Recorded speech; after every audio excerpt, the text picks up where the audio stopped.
Hit it. It's Friday, October 3rd, 2025, episode 275. I'm Patrick Suresne. And I'm Kevin Muir. This week, we have the great pleasure to welcome back to the show Paulo Macro Le Shrub. We have a fantastic discussion about the Golden Age of Grift, how to navigate the current environment, and whether this is starting to resemble 2007. Then Patrick takes the crayons out of his mouth and applies them to his charts to tell us what's happening in Talking Charts. And folks, we might even drink some beers along the way. Like, we got ourselves back on track. We all have the same beer. So Danny, what beer are we drinking this week? So this one is called Burst from the Great Lakes Brewery, New England style pale ale. Now, this is one of Kevin's favorites, so maybe I'll let him. Well, rate it at the end. Yeah, it's well, rate it. You like pale ales, bottom line. So we're going to see like pale ales. But that's where you're going to be the pickiest, though, because you like them. You're going to be able to rate this one more. But listen, guys, I'm for our listeners that don't know, I'm actually broadcasting from Cape Town, South Africa. I'm in the beautiful Sea Point overlooking the DHL Stadium right out here, and here we're featuring a Canadian beer.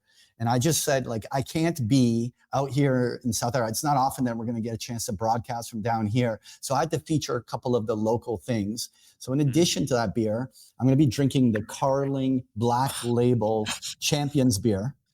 Like, this is their kind of key beer. So I'm going to down 2 beers in the session. But I went to the grocery store and I grabbed a couple of the local things. Now, look, you can get jerky everywhere, but here in South Africa, they have these massive jerky counters. Like, you have like cheese and meat, like they have a jerky counter. I got myself like the ostrich jerky out here. So I'm going to be gnawing on a piece of ostrich jerky, but also what I found, I've never seen it anywhere. Maybe our listeners can inform me if I'm wrong, but I've never seen it before. I got KFC flavored chips, chicken flavored chips. And so this huddle session, I'm going the full South Africa experience out here. So let's go with it. Anyway, Kev, why don't you give us a little bit of a disclaimer? Oh, Patrick, that's awesome stuff, buddy. Nothing in this podcast should be viewed as investment advice. Listeners should consult an investment professional before making any decisions regarding topics mentioned in this show. Side effects of too much huddle may include the data delay disorder, the fiscal cliff phobia, and the payroll postponement panic. Yeah, like very, very appropriate for what's going on. All right, let's get our guests on the show. It's our great pleasure to welcome to the show another double bill. We got Paulo Macro, the author of the great Substack, Paulo Macro Substack. And then we have a Frenchman, or not quite a Frenchman, but he's got a Frenchman in his name. It is Le Shrub, who writes the Shrubstack. Hey, guys, welcome to the show. Thanks for being on. Thanks for having us, Kev. It's so good to be here. Yeah, this is awesome. Yeah, you guys, for those who don't know, they both have how often do you guys do your dual kind of crossover podcast on your Substacks? It's whenever we need a therapy session, we call each other and we record it. So we have like daily calls, but whenever we need like to open up our therapy session to the outside world, we just do it. Exactly. It's great stuff, and it's terrific. So listen, before we start, we both had you on separately, and for anybody that wants to learn more about you guys, I suggest you go listen to both of their interviews. And Paulo, this might be your third time, right? I think so. Yeah, I think so. I remember you were my first. You for years you were on me, and I got other offers, but I was like, no, like the Market Huddle is going to be my first if I ever do one. Isn't that always the way? You remember your first, but the person on the other side doesn't remember that you were there first. I thought I was your first. Okay, so let's talk about this market because there's a lot going on. Why don't we start with the Golden Age of Grift? This is something that Le Shrub has nailed. He's been talking about this for a while. Just set the stage, explain to people that haven't heard this before what it is and why you think we're in this environment. Yeah, so I framed that 2024 was going to be the year of Yellen, which I affectionately called Tamagotchi Yellen, because she pretty much manipulated the market all the way to election.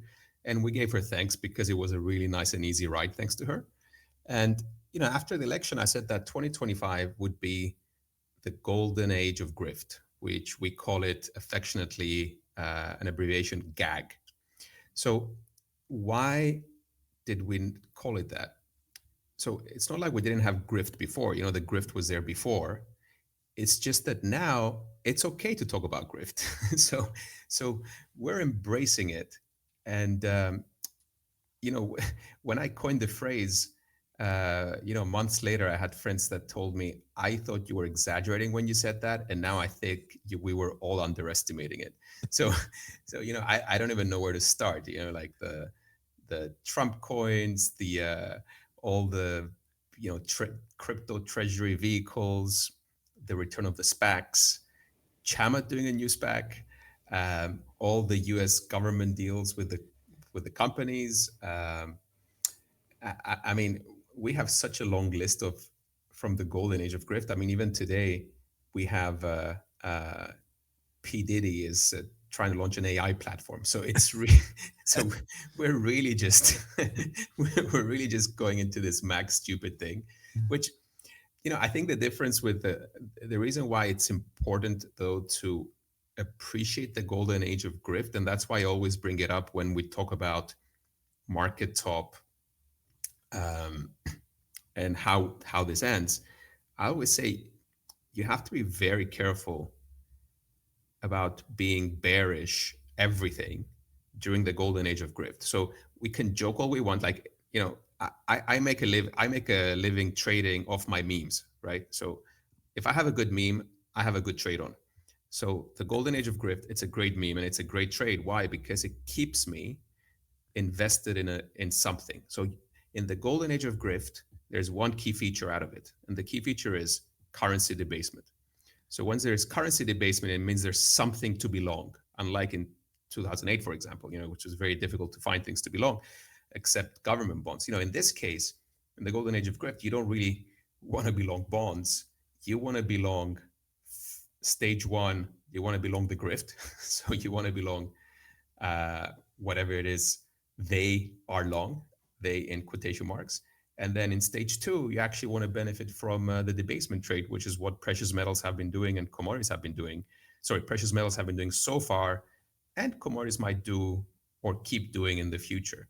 But because of this setup, it's actually very, very difficult to be calling market tops during GAG, aka the golden age of grift. And that's how I frame it.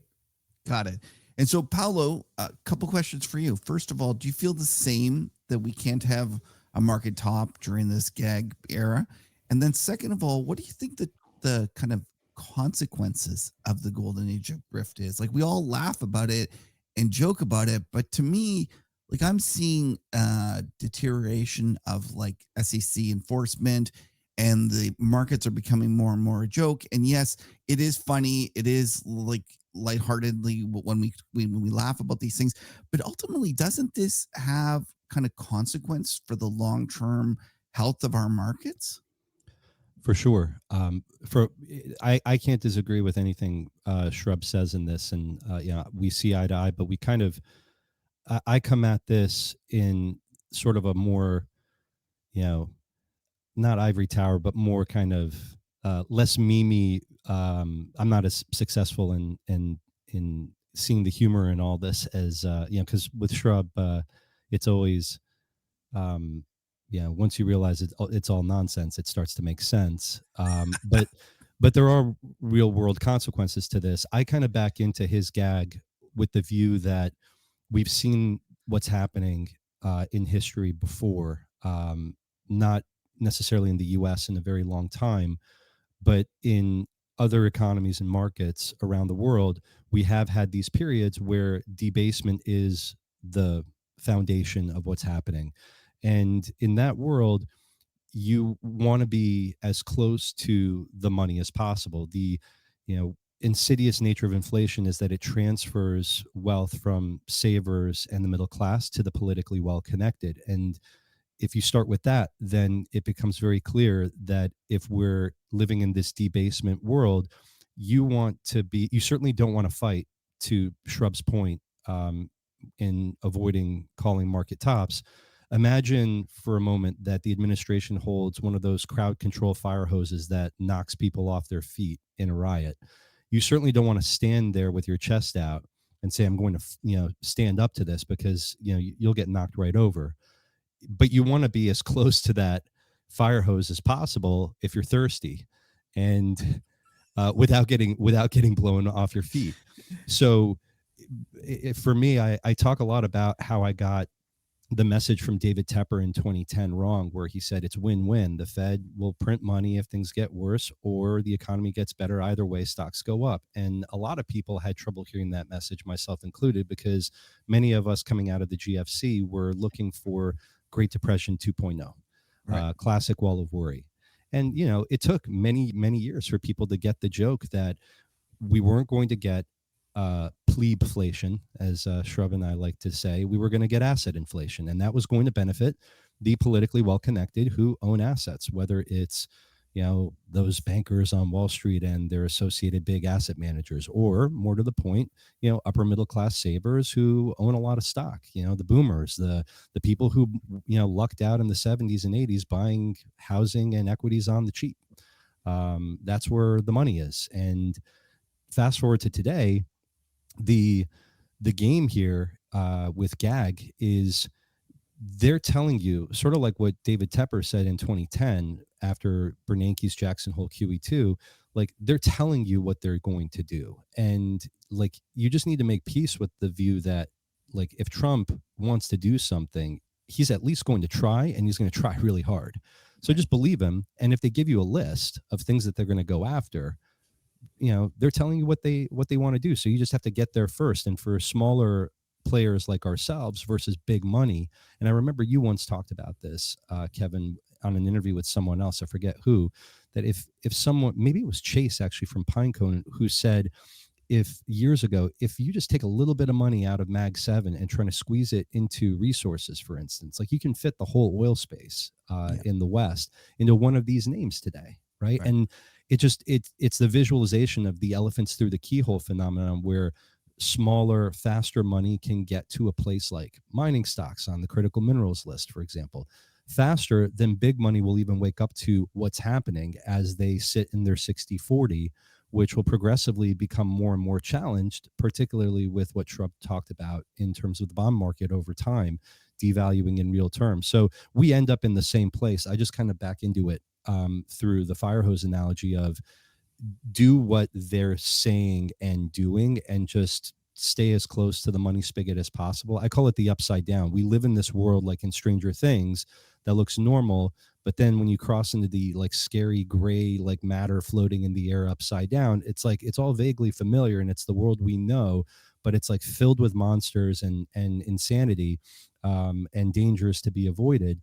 I'm less convinced than Shrub is, though, about the tops, because when you look at debasement economies over time, you do get corrections. The point, though, is those corrections only happen when a player, either the fiscal or the Fed, is offside in the debasement trade. And that's where the real danger lies, because if you get a moment where risk is really, really full and everybody agrees on GAG and gets the joke and is speculating like crazy, it doesn't take much in the way of like a liquidity restraint that usually actually comes societally, to your point, where things start to fray around the edges. We tire of hearing this K-shaped recession for the last few years, where the top 10% of Americans are 50% of consumption and are doing fine because they own stocks and they earn interest income on 4% cash. Meanwhile, half the population is in bad shape, and we're seeing it in the subprime credit data and Upstart and, buy now, pay later loans blowing up, and, Tricolor, repossessing, suddenly filing for bankruptcy, and there's fraud everywhere. And this K-shaped is real, but isn't that a perfect demonstration of how inflation transfers wealth from the working class to the politically well-connected at the top? Right. This creates social stress to a point where at some point there's a reaction in either the fiscal, the executive, Congress, or the Fed, where inflation becomes a political concern again. And once that happens, you need to be really careful. The Fed sleepwalked into 9% CPI in 2021 and nothing happened. But the moment we got towards the end of the year and Powell started to do the pivot of raising rates in early 22, that happened because inflation had become a political concern and top of mind for everyone. Right. So you got to keep your finger on the pulse of societally, like what people are really complaining about. Inflation still seems top of mind, but it's not acutely so. And Trump is able to ignore it for now. The moment he can't anymore, watch out, because bear markets will come. And those bear markets, considering the volatility that we've seen in the past around these markets in the last few years, could be very steep. Right. Okay, I'm going to jump in here. Shrub, isn't a little bit of the difference between what Paulo was saying and what you're saying a function of your time horizon and the fact that you just trade a little more? I'm a trader 100%. Right. So I just put everything outside. I put my biases outside. I'm long. I'm basically when I come in and I just trade, I want to find trades that are asymmetric, something that has low downside and as much upside, gag upside, like grift upside. I don't care. Like I just want something that doesn't lose me money. So when I look at the golden age of grift, do I really care about buying, a quantum stock if I'm not going to lose much money if it goes wrong? I don't really care. So I think the difference between how I view things versus, let's put it this way. Just to step back on the quantum thing. So, if I expected Trump to do an executive order on quantum, I'm going to buy calls on quantum. Like I expected Trump to do an executive order on drones, I bought calls on drones. Right. So I don't really care beyond that 3-month horizon how it plays out. Right. Now, if I look, so that's my time horizon, to be clear. I'm like Come on, Trev, don't lie. 3 months. Sometimes it's 3 hours on your trade. Yeah, I just wanted to say like 1 month to 1 year. But to be honest, I'm like, if I make the money in day one, I'm going to take the money day one. So I don't really care. but like if you look beyond gag, so how does, like if you actually see the top, it's going to be very depressing. So that's why I don't like when I say like the golden age of grift doesn't have a top, because once the grift ends, it's going to be really depressing. Like I'm way more bearish than you guys when that top comes. I'm actually way more bearish because, I grew up in, I've seen socialist countries. I grew up in Cyprus, Greece, where, socialism takes over and these things just, I'm going to say like as it is, they turn to shit. So imagine if like the grift ends, that people come out with pitchforks, because now you have an unemployment of 4% and 3% inflation supposedly. Imagine like if you get unemployment of not 15 like we used to have. Like imagine you get like 6% unemployment plus inflation of like 6, and S&P is not going to be at 6,666, which I coined the number of the shrub. So that's when the grift ends, or when the plebes come out with pitchforks. Yeah.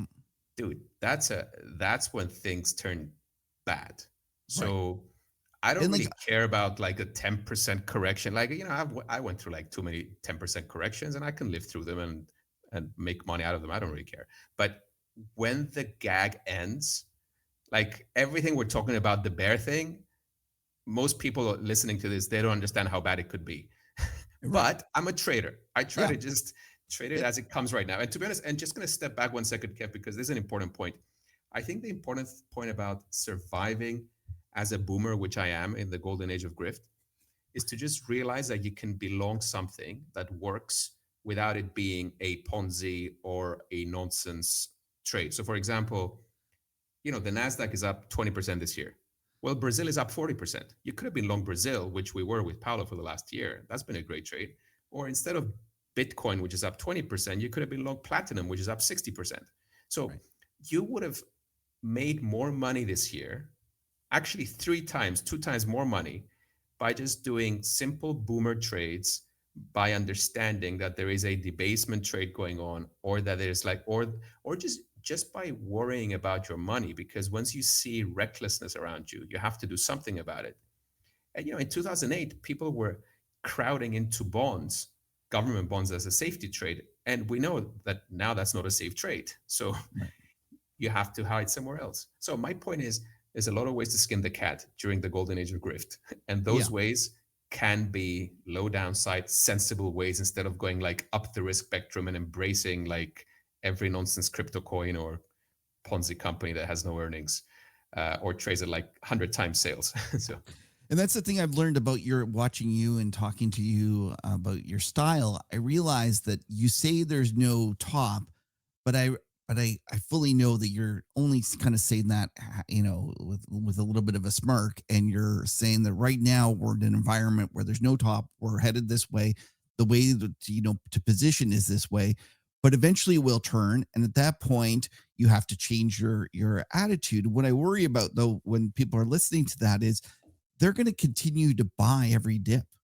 And we're going to see, like, I have we actually all know this fellow. He has this great line.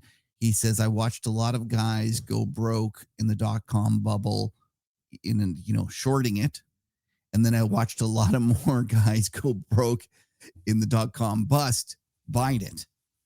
And that is the thing that I worry about the most, is that folks are getting so excited about this golden age of grift, and then they hear all this talk about how it's going to go on forever and ever and ever and ever, and they're not going to get off the train when it stops. Oh, I agree. So that's why I tell myself, and I write this thing.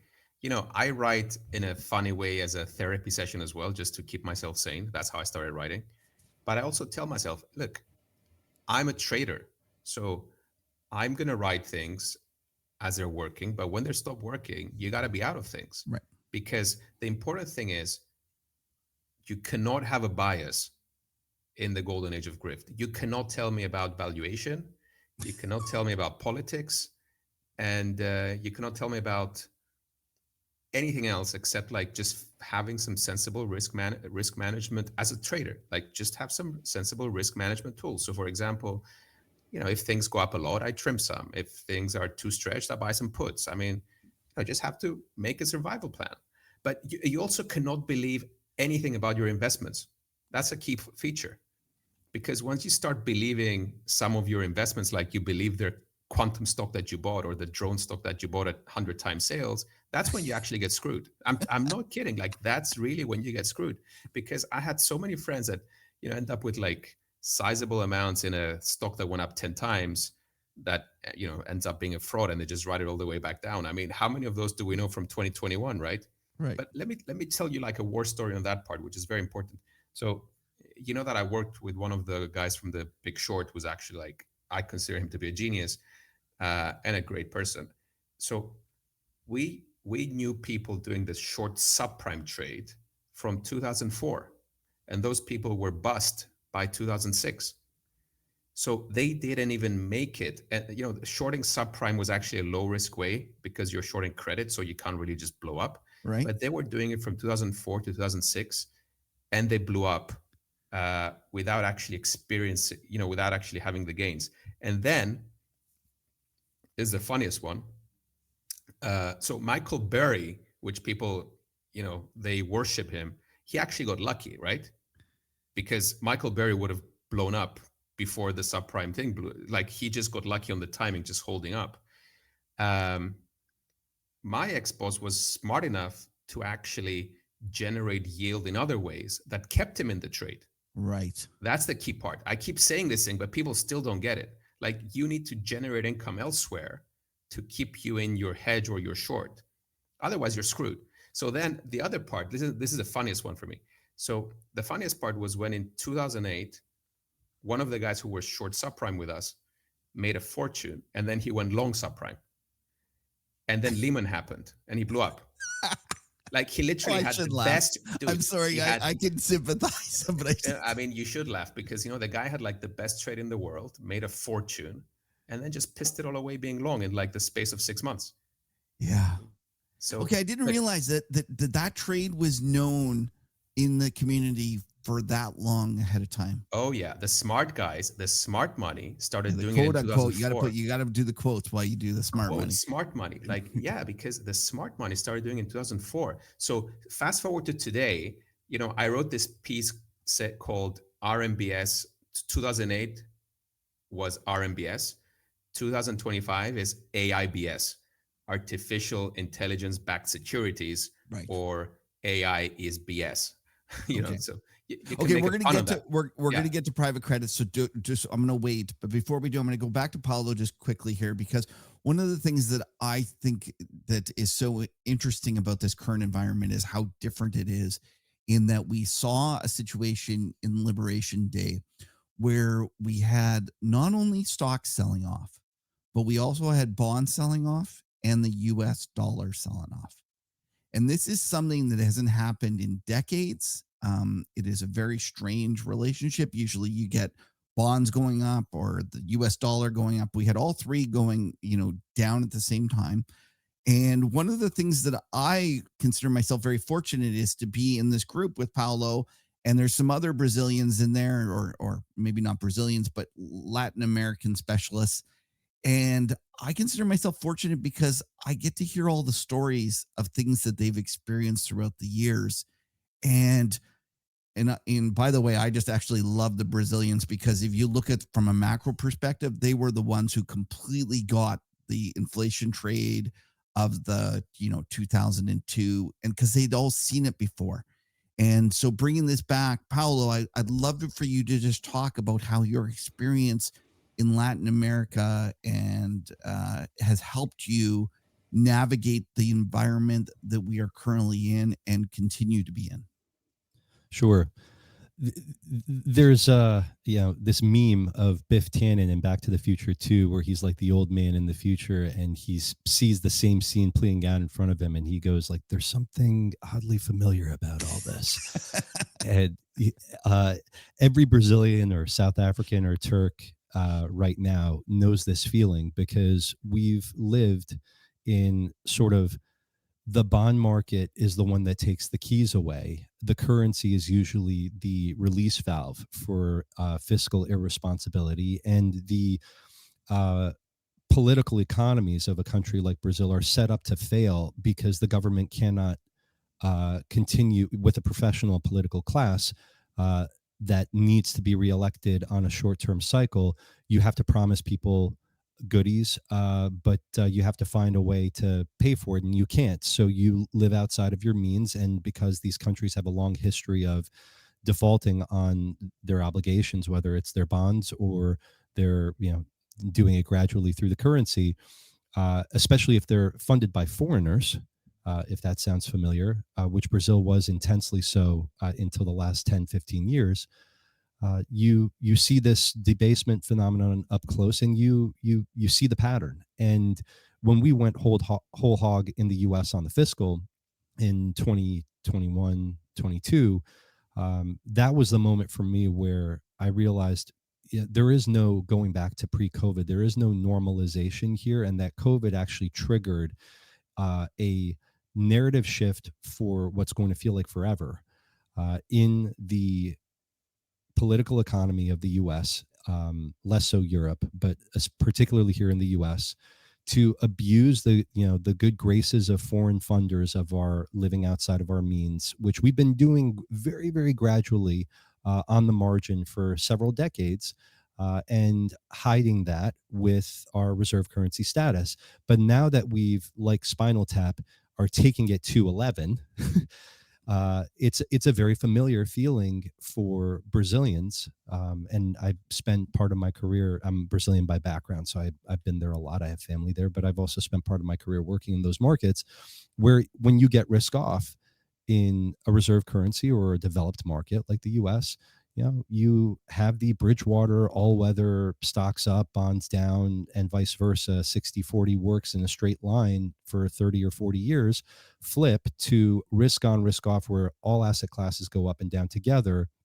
And April, I think, we saw some of this in 22, although the dollar was strengthening during the course of that year, particularly against the yen and some offenders who were who were way behind on responding to inflation. So the Fed's rate hike cycle in early 22, when they started doing 75s, helped restrain the dollar and drive it higher. But we had that first kind of taste in the first half of 22 of equities and bonds going down together and the bond market having its worst year in decades, blah, blah, blah. But April really got people to sit up. But since then, it's if you know, it was only 6 months ago, but it happened so quickly over the course of 2 or 3 weeks that it's almost like COVID for people. Like it was a bad dream. Like there was a glitch in the matrix. You saw the cat go by twice, but was it even really there? You know, and we laugh, but that, you know, the agents are out there, right, to drive the point home of the glitch in the matrix. Like the fact that that happened and that you got dollar off, you know, like the three-way dollar off, equity off, you know, treasury off together shows you a taste of what's to come in the future when we're on the backside of a cyclical mountain. And it'll be driven by the good graces of foreigners who've been funding this whole thing and the recycling of the net investment position that people have talked to death by now, taking their ball and going home. Right. And this is something that Brazilians know very well. In fact, you know, Lula, the president of Brazil, he's intellect zero when it comes to economic matters. But there is one point that he understands very well, and that's the real, the currency. If the currency is detonating, you know, it's like no atheists in foxholes. He gets religion on big government spending real fast. And I think that everything else sprouts from there. So, yeah, it's a familiar feeling. But because it happened so quickly, people are viewing it as sort of a tariff-related adjustment. And like COVID, we were only in the hole for a few weeks. It was severe. In fact, the scale of the losses in April rivaled the subprime crisis on paper in terms of notional. In fact, bigger. If you tally up the amount of equity that vanished in a few weeks, but we came out of it so fast on the taco that you know, for people, it feels like a glitch in the matrix that now goes away. And can we go back to sleep and, you know, continue to harvest vol and, you know, deploy for carry and what have you? It's people are not paying attention. And this actually, if I can take 2 more minutes, ties back to what Shrub was saying about guys pulling their hair out in 05 and 06 and 07 and losing their position or even blowing up while having the right view. I can give you a clear example of having experienced this just in the last month with a past focus of mine having been in the commodity world with this news that Freeport's Grasberg mine in Indonesia had an accident. We knew about this weeks ago. We've been waiting for news. They dropped a presser last week where they said, you know, 70%-ish of this mine is basically offline this year and next, but we are potentially, and they use the word potentially, looking to have it back at capacity in 27. And having been at, you know, 1 or 2 of these giant underground operations, I took one look at that presser and then I saw the sell side reaction immediately, just taking management's, you know, version at face value and dropping their balances into minor deficits for, you know, next year, but we'll be back and it's okay. And I'm sitting there thinking, these guys haven't even found the bodies yet and are unable to get down there. Here's what may have happened. And this thing is such a disaster in terms of scale. Like we saw that, and, you know, bringing this home to Brazil, we saw this twice happen in the 2010s with Vale at iron ore operations, not underground block caving, but where the mountain literally gave way. And the big one with Brumadinho about 8 years ago, was so stark that they actually had it on Twitter, you know, videos of the whole mountain literally going towards the ocean. And Vale, you know, they're lucky that that stuff wasn't nationalized because they are buried under so many fines and will be working out of that problem for so long. But it was a rounding error in the global iron ore scheme. Grasberg is over 3% of global copper production on one site. And they just told you that 2/3 of it is gone for the next 2 years, but potentially coming back. And I'm sitting there saying, so 2% is gone, right? And we have no visibility, but everybody just expects that it's transitory. There's that word. And I'm looking at the screen and copper's up 1%. I even call Shrub and I'm like, Shrub, like, did everybody just lose their brains, or is it because nothing ever happens, you know, fade geopolitical risk, fade event risk at every turn because of the wall of money that gets shoved at risk, that nobody wants to step out and actually do the math and believe the math and realize this is a massive stress on the copper market. And this is precisely the sort of thing after the last few years where copper has been kind of coiling around $10,000 a ton, a little under, that will send it to redeck the re-rack the price deck. Yeah. The way miners have been calling for the last few years because of the underinvestment that's been chronic. And we require the higher price deck to go and find other things. But now the forcing function is, oh my God, we're going to be in shortage and it might not come back. And it gets crazier from there because this is Indonesia. They've gone after Freeport in the past there, keep the concentrate and refine it here, export only metal, refined metal. Like there's so many ways that this will get worse, between fines up to and potentially including nationalization, because they're having political strife there now as well. Like the several people that were killed in the streets on protests in August and September. All is not well in Indonesia. And you had Nepal where like they lit the palace on fire and the finance minister's wife was burned alive. Like that neighborhood right now is under stress. And One second, I didn't. They lit the finance minister. This is in Nepal. Nepal had mass protests. The palace was set on fire. And you're in Indonesia and you see this happening around the region and the social strife. And so the president cracked down in Indonesia very hard on protesters in the last 2 months. But now this happens in their backyard. The environmental damage is untold yet. People died. This is emerging markets, man. Like I've seen this before, where the best case for Freeport is they just pay fines up the wazoo and this thing takes years to come back on. The worst case is they lose the asset. Either way, no one is paying attention. Copper's up 1%. Like, so of course we go out and buy, but it's that hair pulling. Like, do people not even do math anymore? Like, and so I'm sympathetic to what Shrub was talking about in the crisis. Imagine going through that for years. Sorry. Yeah. They're too busy doing AI stuff. They don't care. Exactly. Yeah. All right, let's bring him back to the Shrub. He mentioned private credit and how there's similarities in terms of what he's seen in the AI Square funding with 2006-7. Could you expand? Tell us what you're thinking there. Yeah, sure. So it all started. I coined this phrase. Like I was thinking about the RMBS crisis, the subprime crisis, and then I was like, well, we're going to have artificial intelligence-backed securities soon, so AIBS, and it came out of the Oracle OpenAI deals, XAI deals, or these hundreds of billions that are adding up. Because the key thing that got introduced lately in the AI space is they introduced debt. So far we've been having equity-funded deals, and now we're seeing debt being introduced, and that's why I introduced this AIBS as a future instrument that will come out, and so because in reality, for this thing to end, you want to see a lot of debt being piled in. Yes. So I'm just thinking, it's always the debt that gets you, right? It's the debt that gets you. So I created always this meme that basically says like, okay, so far we had Ponzi plus debasement equals moon. Ponzi plus debasement means we go to the moon. But if you have Ponzi plus debt, well, you're going to have bankruptcy soon, which sounds like a haiku. I mean, it's pretty cool. So it's, Ponzi plus debasement, you go to the moon. Ponzi plus debt, you get bankruptcy soon. It's pretty nice nursery rhyme. So this is a key thing. So this is a part we're seeing now. We're seeing like big debt issuance, and we're going to have more debt issuance coming up. So for example, Oracle, I was looking at the stat today.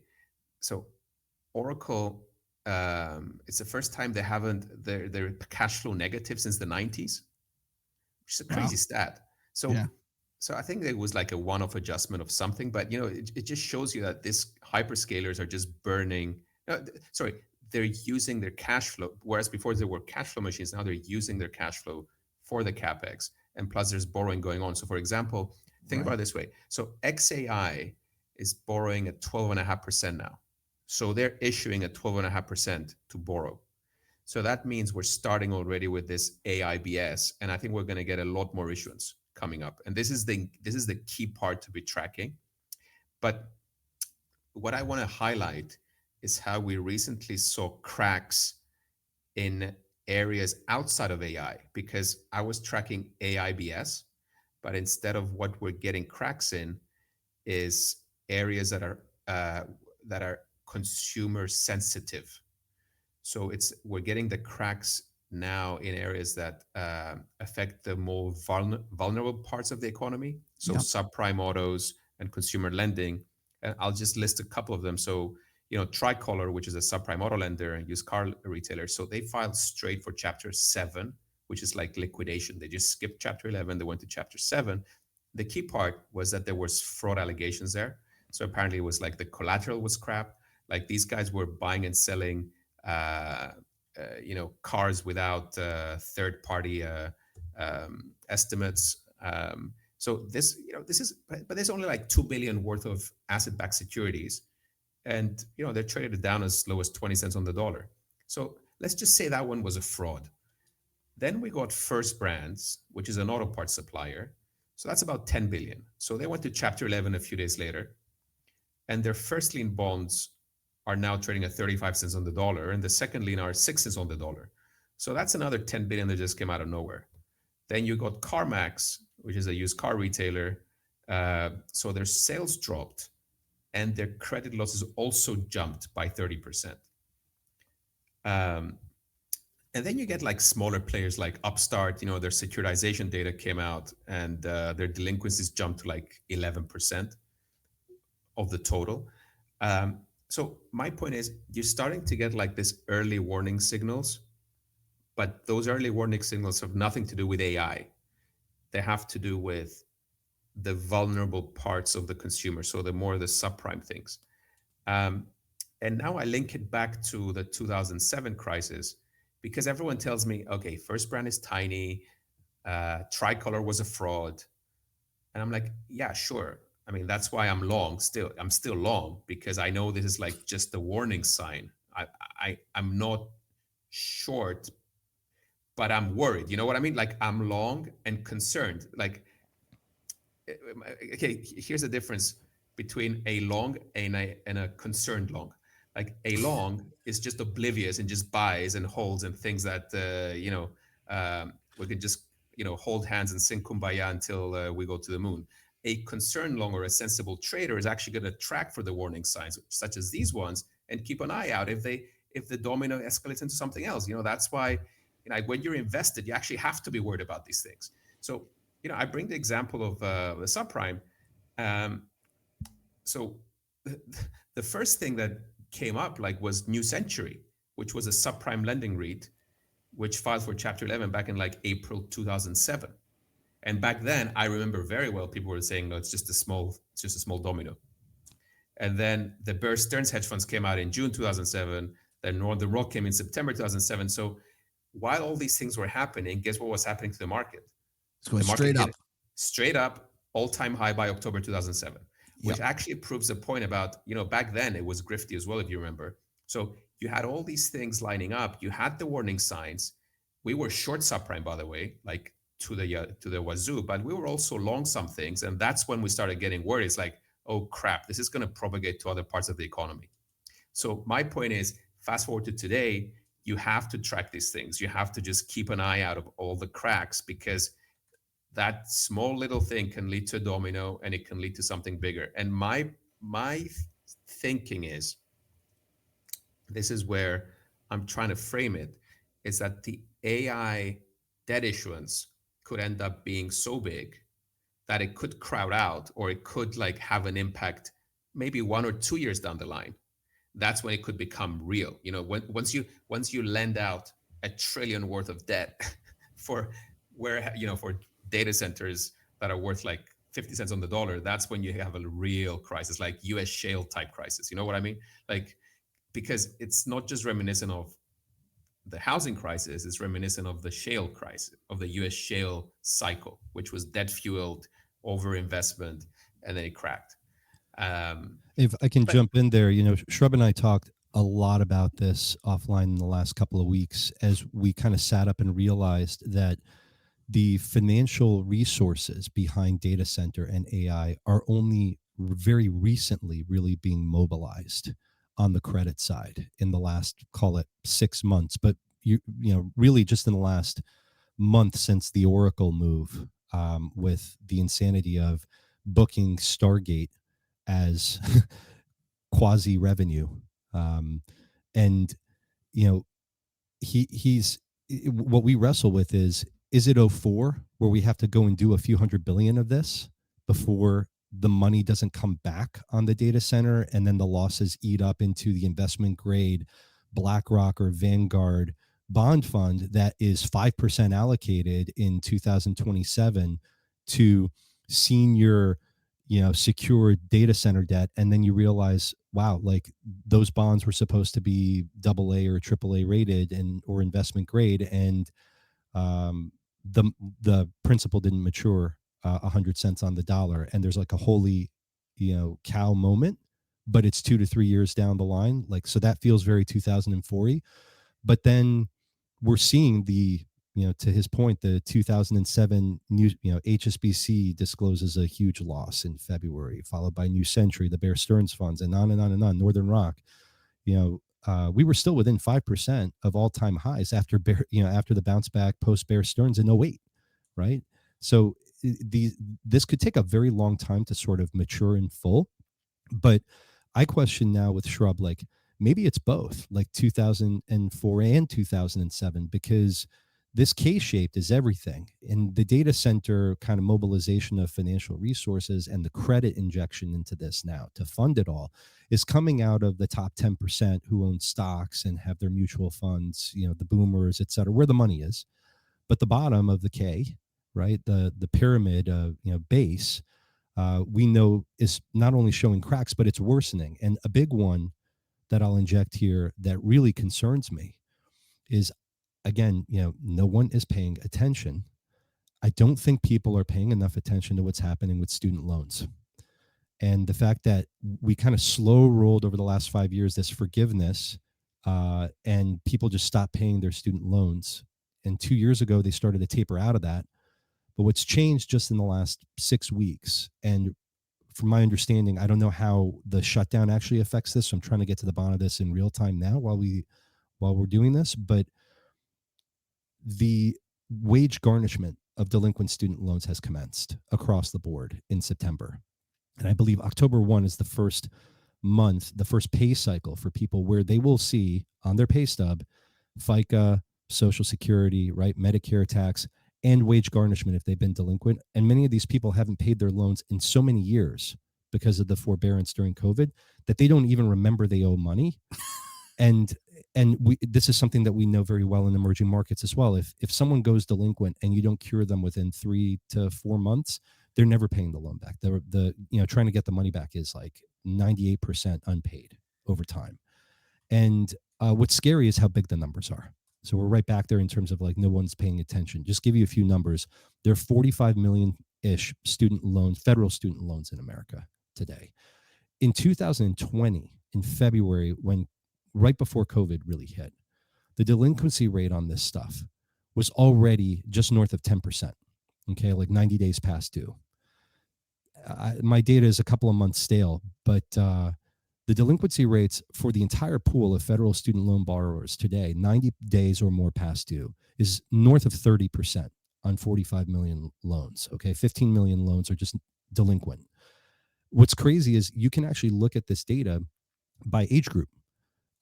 So I look at the millennials in particular because we wonder, like, you know, where's the avocado toast generation that pays $20 for a burrito bowl at Chipotle? It seems to be falling down the stairs, right, between Sweet Green and Cava and these other places. Why? Well, the 30 to 39-year-old cohort, their delinquency rate was somewhere around 13% in 2020. Today, it's 25. People in their 40s, 40 to 49, are almost 30% delinquent on student loans. And what's crazy is the bulk of the loans are there. You know, we have almost 2 trillion of student loans in this country, 1.8 trillion of federal loans, and 500 billion sits just with people in their 30s. And you're telling me that a quarter of them are delinquent now. So there's over 100 billion of loss sitting there, bringing it to wage garnishment, because these, you know, as long as nobody's paying their loans, like, who cares, right? But now the government has said, not only do you owe this money, we're going to go and forcibly collect it. And here's the kicker. If you pay your student loan on time, it's a $200 to $300 a month payment, right? It's no big deal.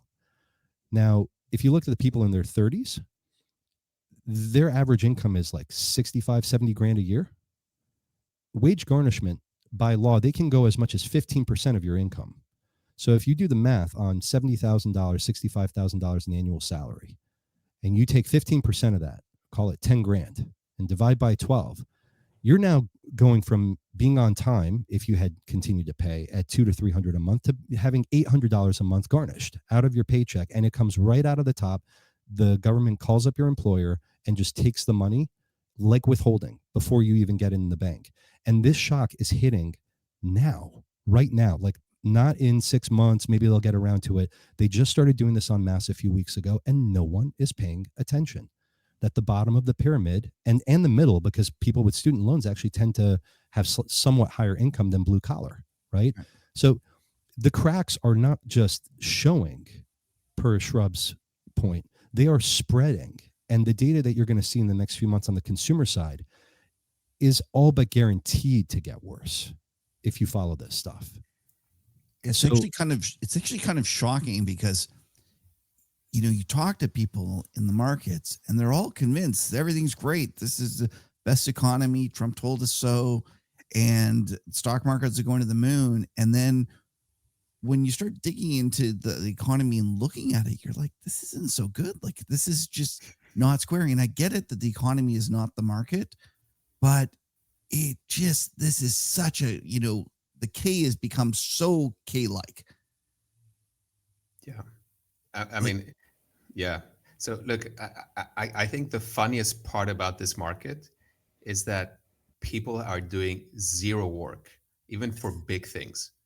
Like, this is why it's sometimes actually easy to make money out of this, because, Paulo just told you something that's really visible. I'll just give you another example. So Tesla had a run up into its delivery numbers, and Tesla, it's a 1.5 trillion stock. Yep. So the delivery numbers come in and they're strong. And everyone's like, oh, they're really strong, they beat. And then the caveat was, yeah, they're strong because the credits on EVs are falling off. So people rush to buy before the EV credits fall off. So that's why the numbers were strong. And guess what's going to happen in the next quarter? Like, no one's going to buy a Tesla. So I reckon like the stock, the stock was up on the news, and then people were like, oh my God, the EV credits are falling off. It's like, yeah, we knew that. Yeah. So my point is, no one does any work. No one cares. And that's why, let's not blame them, and let's just say we should just work hard and try to make a little bit of money out of all these inefficiencies while we can. Oh, and I've said that numerous times. I'm like, when people get mad at the markets not doing what they think they should be doing, I always say you should just welcome that. You shouldn't rail about it. If the markets were perfectly efficient, there would be no opportunity to make money. 100%. Yeah, 100%. We should be ecstatic if we're correct and the economy is bad and that this market is this mispriced. We shouldn't be, like getting mad at folks. We should just be going, thank you for making this so mispriced. It's just like on the downside, when stocks are getting sold at unreasonable levels, you shouldn't get mad at the short sellers. You should just be like, bring it on. I love it. You're giving me an opportunity to buy this stock cheaper than it should be. Exactly. Yeah. Listen, I want to go back though to you guys talking about the credit. One of the things that you were mentioning, Shrub, is that so far it's a lot of non-AI or non-technology companies. And I've been doing some work on this because I have a piece coming out on it. And I've been looking at these BDCs, these business development corps. Yeah, Kevin, it's amazing there. I love that you're bringing it up, because a month ago, I didn't even know what these were. And same with me. I was the same and way. we were chatting about it. I'm like, Kevin, have you looked at these things? Like a subscriber just put these in front of me, and you and I both fell out of our chair. Sorry, I didn't mean to interrupt, but no, it's amazing. Right. I felt like such a fool because I've been short the actual managers, the alternative managers, thinking that was the way to play these terrible loans that I think are getting created in the private credit space. And I was like, oh shit, I screwed up. I should have been short these things instead of being short the managers. I think the managers still work, but this is a better way. But one of the things I just wanted to highlight is I agree with you that there's a lot of cracks occurring in non-tech companies. But I was actually surprised when I went and started digging into one of the bigger ones, this BXSL. which is the Blackstone secured lending. Yeah. And I went and looked through their portfolio. I was like, okay, like let's figure out what's in there. And I realized that their biggest loan is to this company called Medallia, which is some sort of software company that's got AI buzzwords and the whole 9 yards and things like that. And I take it was a funding of a private equity taking this company private situation, and they just had to write down their bonds because it's going so badly. And I think that it's more than just the real economy stocks that are having trouble. I think that these BDCs are sniffing out the problems that are occurring across the board in all these things. Well, Big actually, time, Kevin. And actually, in 21, 22, in that mania, for me, I joked about this with our friend Cuppy when I came up with this Tiger 30. He called it Tiger 40. But the first one to show signs is always the publics, right? The public equity market is the exit for private. It's the most sensitive. It's where flow dominates in and out, whether number goes up or down. So Kathy peaking out with ARK in February of 21, and then just starting a huge downslide all year while the market continued to make new highs all year, was the first tell that all was not well. And by early 22, we could see that chewing through the crossover space like Tiger Global that has publics and privates and VC. And once I got that joke, I realized it goes public to crossover to privates. And Masayoshi's kind of the Godzilla big whale that is going to cop to the problems last because he can kick the can down the road on reporting the farthest. And these BDCs just take me right back to that moment where the listed market is telling you that private credit in listed form is now a problem. Yes. And that's kind of how I back into this. Now, I don't want to short these things in the whole, especially because they're high yield. But I think about the structural instability of these funds. I don't mean to front run your note, which I'm very No. You go ahead. Go ahead. But as I understand it, these are relatively short term, not 5 to 10 year kind of paper, but relatively short duration, short term floaters to small, medium sized businesses, which they're not are that small though. Some of them, right? So, But yeah. but they're just not names that you and I would know. right? And what's interesting is people see the yield, and it kind of reminds me of like the mortgage REITs, like Annaly and stuff going into 07, 08, that Shrub can talk a little bit about, I'm sure, as well, because that was more his wheelhouse then. But these yields look great on paper right now. And people shouldn't confuse themselves that this income is sustainable, because there are two things that are happening that are destroying these BDCs every day. And one is that the paper is not maturing as defaults go up in the portfolio, but also perversely, as the Fed cuts rates and spreads stay tight in the credit space, because we're not seeing the recognition by underwriters that there are problems and blowing spreads out. The Fed cuts rates, you're actually earning less interest income on the new loans that do come due as you roll them over. So your income is going down at a time where your losses are going up on the principal of the book. It's literally like the worst of all worlds for a vehicle that does this kind of lending, right? I'm no expert in it, but the more I've been looking at it, I just tend to think that this is giving us a big yellow flag on the field. And so, as someone who doesn't like to short things in the hole, where does this go next? And it just occurred to me in the last few days that maybe we should be looking at the money center and regional banks again, because it's precisely those guys like KeyBank got caught up in Tricolor, 200 million. A lot of these banks might have gone along because they saw JP Morgan had loans out to Tricolor. So it's probably okay, right? And then boom, it's a fraud. How much lending within the banks was happening around this private credit that these people don't know what they're doing on an underwriting basis? Shrub, what do you think about this? You were at ground zero for the last time we had SPVs and problems and all these sorts of things. What are your feelings about the opacity of these markets? Yeah, so I think that there's a very key important thing here that's in play. So when do things turn to shit? Let's just be crude about it. Things turn to shit when there's bad underwriting, when there is easy lending, and when there's a lot of it, excess, right? It's a few elements. So the excess, we've had it since COVID. A lot of lending was given out, especially these early ones. Excess also comes when you LBO businesses, or for one example, you LBO business like Medallia, which is a software business, whereas like 20 years ago you'd be LBOing a utility or something stable. Now you're doing you're doing a software company and you think that it's stable. It's like, well, dude, I don't know. Like OpenAI is destroying a software company every week. So you sure that LBO you did? Be a shame if that LBO you did like 2 years ago in a software company goes to zero, right? So software names are getting destroyed. So obviously that Medallia is probably suffering along the same lines. So that's another example. And then the key thing is the collateral as well. So what's the quality of the collateral? Well, it's the same point. Like the collateral in the case of Blackstone is Medallia, but the collateral in the case of Tricolor was subprime auto. So who's checking the collateral? Who's actually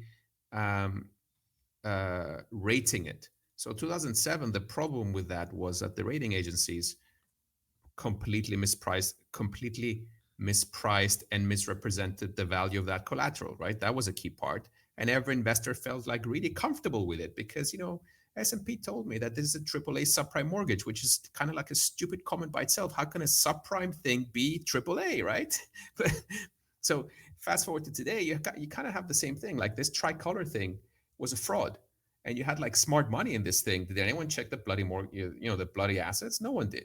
I mean, because Tricolor was doing it for them, apparently. So it wasn't even a third party getting involved here. So same thing with this First Brands. I mean, you see big names getting hit out of it. Did anyone check the assets? Probably no one did. That's why the second lien is trading at 6 cents. So my point is, credit crises, when they happen, they hit hard when the collateral is bad and when there's excess in the system. And that's why we have to track these things, because there has been excess in the system. So and this is where it can actually get worse, because if you lend out like $1 trillion worth in the next 2 years for AI BS, a lot of these things can easily turn to poo as well. So yeah, that's where it could get nasty, because look, here's what I'm trying to say. If the geniuses couldn't spot Tricolor and First Brands, they're the same geniuses who are going to lend out $1 trillion to OpenAI and Oracle and Larry and Sam Altman and Masa Choson. And it's going to be like $1 trillion worth of people that don't know how to use a spreadsheet, don't know how to read a balance sheet. They're going to do it in the next 12 months. And that's how, it could turn to crap in like 2 years as a result. So, yeah, maybe even earlier, the market figures it out.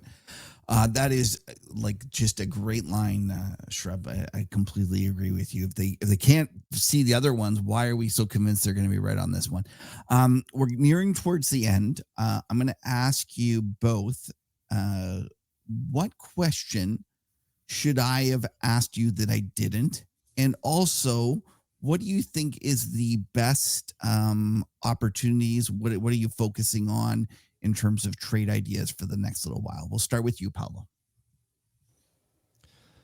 I think as long as the music's playing, you got to get up and dance version of this sort of euphoric moment in the market.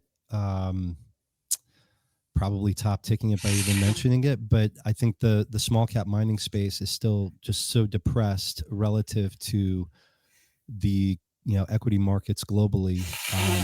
And there's not a lot of ways to play. You've got to check valuation and the maths at the door. But I like the mining space a lot. If there's risk off, even pretty girls get hurt in the bus crash. So if you think that if you think that being that one before. yeah. Yeah, if you think you'll be saved, and when correlations go from basically non-existent to 1, and vol rears its ugly head, like no, it's all getting carted out. But I think looking out over the next couple of years, the mining space needs the capital, or we're going to run out of rope real quick and run into inflation really, really fast for very basic things. Kind of feels like win-win, in the sense that you've had the underinvestment for so long, the talent left the industry.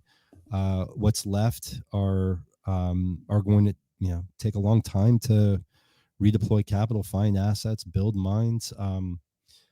it's and it's such a small space that it doesn't take a lot of money off the top of an Nvidia to to move even some of the mid-tier names. So I'm biased because I got the commodity bug early in my career in the 2000s with the whole China super cycle. But I think that miners are going to be great, and I think that there's still room for rotation, even though it feels like right now everything's working. So in the last month or two, but I joke that oil is to 2026 what gold is to 2025. Changing my mind.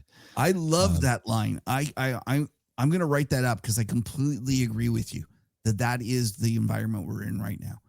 It was only 6 months ago that people thought that gold mining stocks could never go up. Yeah. And right. And it's the same way with energy. Is there a question I should have asked you in terms of macro or specifics that I missed? What's nothing on your mind?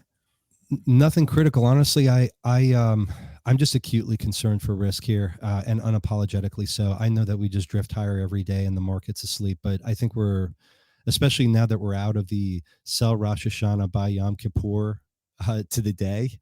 I've seen two surveys, one on Shrub's chat and another one, to his credit, Warren Pies on Twitter, with an over under on where the market will be at the end of the year, which is 60 trading days away. Okay. Warren Pies' survey came back. 75% of people, when I checked it and commented on it last night, are taking the over on S&P 7000, which, by the way, is almost 5% above current levels. That's an 18% annualized return in the next 60 trading days.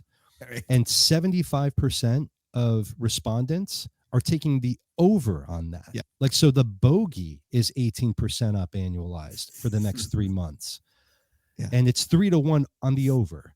And then Shrub did something similar, like, hey, let's to his readership, where's the market going to be at the end of the year? Closest one gets a free, like a prize or whatever. And I think just eyeballing it, 9 out of 10 had the market higher than current levels. So I threw like a 4 handle out there on the S&P just to be the Paulo hedge. Like I said, I started in the business in the backside of the .com mountain, so I'm forged in the crucible of the bear market early in my life. But isn't it worrisome? Like, you keep hearing, people are getting sucked in, and discretionary managers aren't long enough. It's like, Jesus. Yeah. Well, this is the funny part. So I actually think like they're max long, but I can also see them just chasing into year end to just make their bonuses, keep things done, and then we could crash in January for all I know. You know what I mean. You know what I mean, Kev. Like, they're max long, but they just gotta keep it together because it's gonna be a good bonus year. Could very well be. So, Shrub, I completely agree. It's just wild how everyone thinks we can go higher. Maybe we will. Maybe we have the ultimate melt up. Let's go and ask you the same question I posed to Paulo. What are you trading for the next little while? Like, what do you think the opportunities, where they lie? And then what question should I have asked you that I didn't? Yeah, so I'm actually quite busy with, there's a lot of event trades, a lot of setups, especially like Europe has been a great place to make money this year. As well as Asia, I guess, and commodities. But let's just frame it in the same way as Paulo. So Paulo is saying the opportunities in commodities. I'm going to take it a step up and just say the opportunities in whatever Trump wants it to be. So that's what I do. Like, if he says critical metals, it's like, yeah, I'm going to make a list of critical metals. He says drones, yeah, I'm going to look at drones.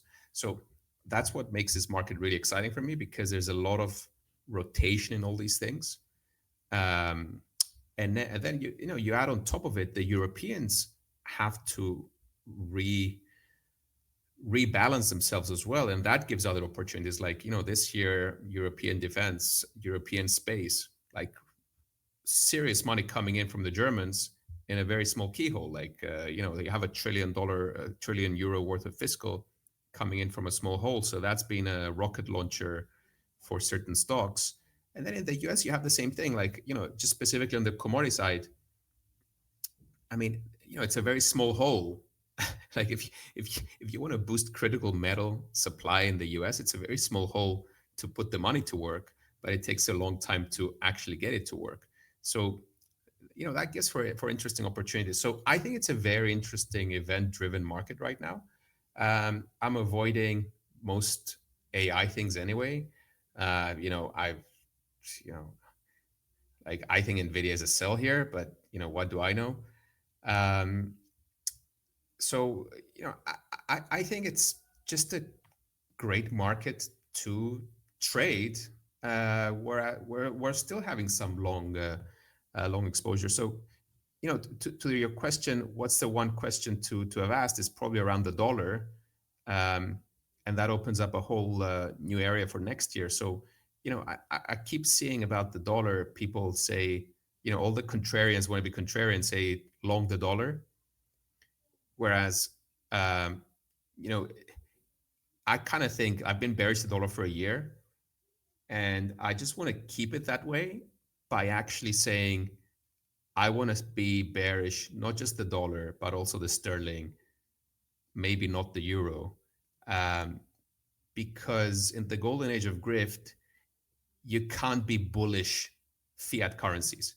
And that's going to help you a lot in your investments going forward, because I think next year it's going to be a monster trade still in Brazil. I mean, we're up 40% in Brazil this year, which is great. We give thanks. But, next year could be a monster trade in Brazil still, could be a monster trade in commodities still. I don't think anyone's going to be buying the dollar next year again. Like, why would you? Like, it's not like they're going to adopt fiscal prudence next year. So that's the question, which I know, because you know me well enough that we implied between the two of us that this is the case on the dollar side. But I think it's important because I see a lot of people trying to time that. So as everyone tries to call the top, everyone is also trying to call the bottom on the dollar, which I think is the wrong question, because you can't call a bottom on something you can just print as much as you want of. Got it. Okay, that's great stuff. Now we're going to end with the trader's version of Desert Island. And for those who don't know this, that we're going to imagine you were placed on a desert island. You have to pick 3 bands, albums, whatever you want to talk about.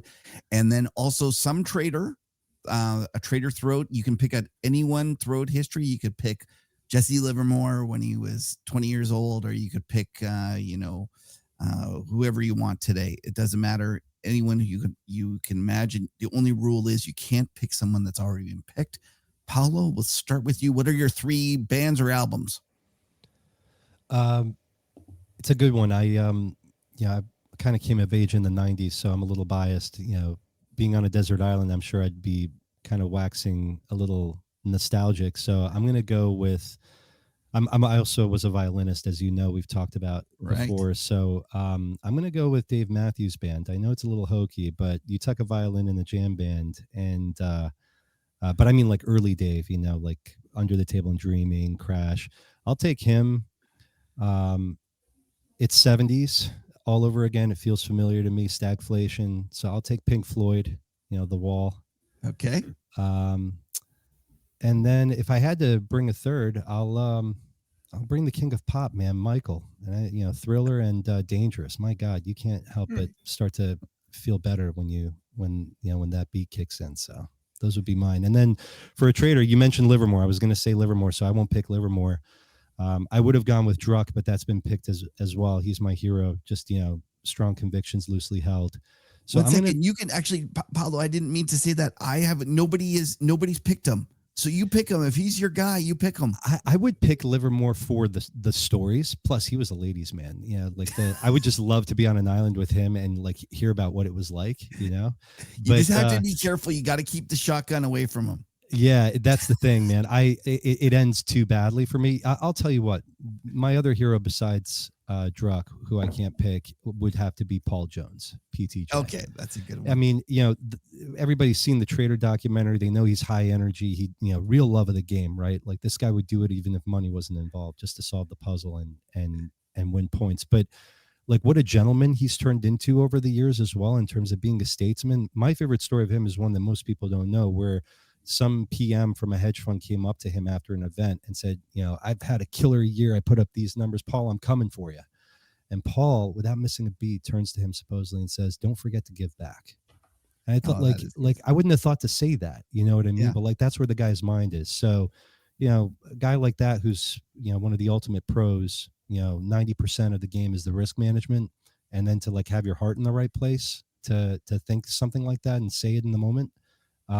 He sets a good example for all of us, I think. So I couldn't get enough of a guy like that on an island. Oh, that's a great way of putting it. I'm going to tell a quick Paul Tudor Jones story. I have a buddy who somehow knows the guy that used to trade with him, and they said that he is just a riot to trade with. It goes something like, and this is, I'm hearing this third or fourth hand, but he says like, it's something like, oh, go sell 3,000 spoos, right? And then he goes, what do you guys think for lunch? You thinking sushi? Like, and it's like, and everyone's talking about it. He goes, how's that 3,000 spoos coming? And he's like waiting for the fills. He goes, oh no, wait. Let's stop it. Stop buying them. I mean, stop selling them. Let's actually buy some. Buy 2,000 spoos. And like, what do you guys think for lunch? Like, are you thinking maybe like hoagies? And like, and it's just this crazy banter back and forth and willingness to just flip on a dime. And they said like he just tosses around monster numbers like you're flipping around five S&Ps. It's amazing. Yeah, I love that guy. Like multiple tracks, like all happening at once upstairs. It's just crazy. Like he literally just trades like that, and he would be a lot of fun, and that is a great pick. Okay, Le Shrub, what about you? Are we going to get some French or European bands? Ooh. No, I know what we're going to get. We're going to get heavy metal. Of course you're going to get heavy metal. Okay, so let's give me the 3 heavy metal ones. So I want to have an album of Manowar, which is an American metal band, because they do like great workout music. So if I'm going to be on an island, I want to have like a workout music. So I'm going to take Manowar with me. Then I want to have Stevie Nicks, because Stevie Nicks is going to just put me to sleep. So you need Stevie Nicks there on a desert island, preferably in person. And then third has to be like a like a Zeppelin album or like a Hendrix album. So I'm going to go with a Zeppelin album, because you need to have like Zeppelin there. Okay, got it. And Kev, now I don't know what it is about financials guys from subprime loving heavy metal. Like I know Shrub that and is Mike a great Burry, point. but yeah, you got to get it out somehow, right? Like the anger, the angst. Yeah, and like you went Shrub, you went to see Metallica, right? Like that was a big. I went to see Ozzy Osbourne at his last concert, which was a great moment. Yeah. So no, I've seen Metallica like 20 times, but the last concert of Ozzy Osbourne took place in Birmingham, and I just flew to Birmingham, which is like really the last place you want to go on earth, just to see Ozzy play, and Metallica played there as well. It was amazing. It was like such a great goodbye, because he passed away a few weeks later. Bless him. So Black Sabbath played, Ozzy played, Pantera, Metallica. It was like a massive lineup. It was insane. Okay, you know what's really funny about this? You guys probably aren't looking, but Daniel is in kind of the backstage there, and I can see his face. And when you said something derogatory about Manchester, all I saw was, this big Daniel, his face just nodding in sympathy. Yep.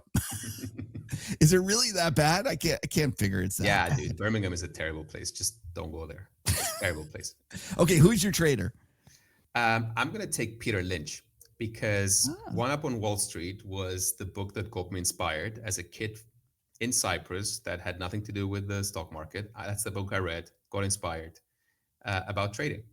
So I'm going to take him. He's a good guy. And you know what I like about him is I know that he's a little bit of a degen, because, he was buying like dry bulk stocks at the lows and stuff like that, PA. So because, he retired early on. What I like about him is at the top of his game, he retired. So in his 40s, he just left. It's like, look, I'm good. I'm going to spend time with the family. Yep. So then he was working, advising Fidelity on stuff. So he left at the top, gave thanks, moved on. And then I know that he was buying like dry bulk stocks at the lows and still doing like really great trades, but just under the radar. So yeah, I like the guy. I've heard that as well. He tosses around this monster PA and isn't afraid to go against the grain and to be buying stuff. He'd probably be buying energy names right now. Yeah. So he was buying dry at the lows. Like I know that for a fact. So he's like, good guy. Seriously. Yeah. We should try and get him on. I'd love to. Well, Peter, if you're listening, open invitation. We'd love to have you on. Otherwise, you're right. stuck in a desert island with me. That's right. We promise we won't stick Le Shrub on you. All right. Before we go, let's take a moment to for people who have enjoyed this to find out more about where they can learn about your great Substacks. Paulo, why don't you start? Give us the instructions on how they can subscribe to it. Sure. Thanks for all of this, Kev. I'm at paulomacro.substack.com. It's Paulo, the Brazil version, Paulo. Some people sometimes spell the Italian Paolo, but yeah, Paulo macro.substack.com. And same handle on Twitter. I'm still occasionally on there, just kind of retweeting one or two things a day at Paulo Macro on Twitter X. And that's me. That's great. And how about you, Shrub? I am www.shrubstack.com. So shrub stack And in one word. And on Twitter, I'm Le Shrub. So right, both of you are active on the Substack chats, and so for those who are interested, they can also go there to learn more about it. You're both terrific letters. People should subscribe to both of them. Thank you so much for your time. I've really enjoyed this, guys. This is thanks, great. Kev. It's been great. Thank you so Thanks, much. Kev. Thanks, Shrub. All right, Patrick, talking charts. What do you got for us this week? All right, well, let's start just talking the economic data that came out and didn't come out. All right, so obviously, what's interesting, we had the JOLTS jobs numbers somewhat in line, but the ADP non-farm employment change came out negative, minus 32,000. Again, another negative month. So these jobs numbers were coming in weak.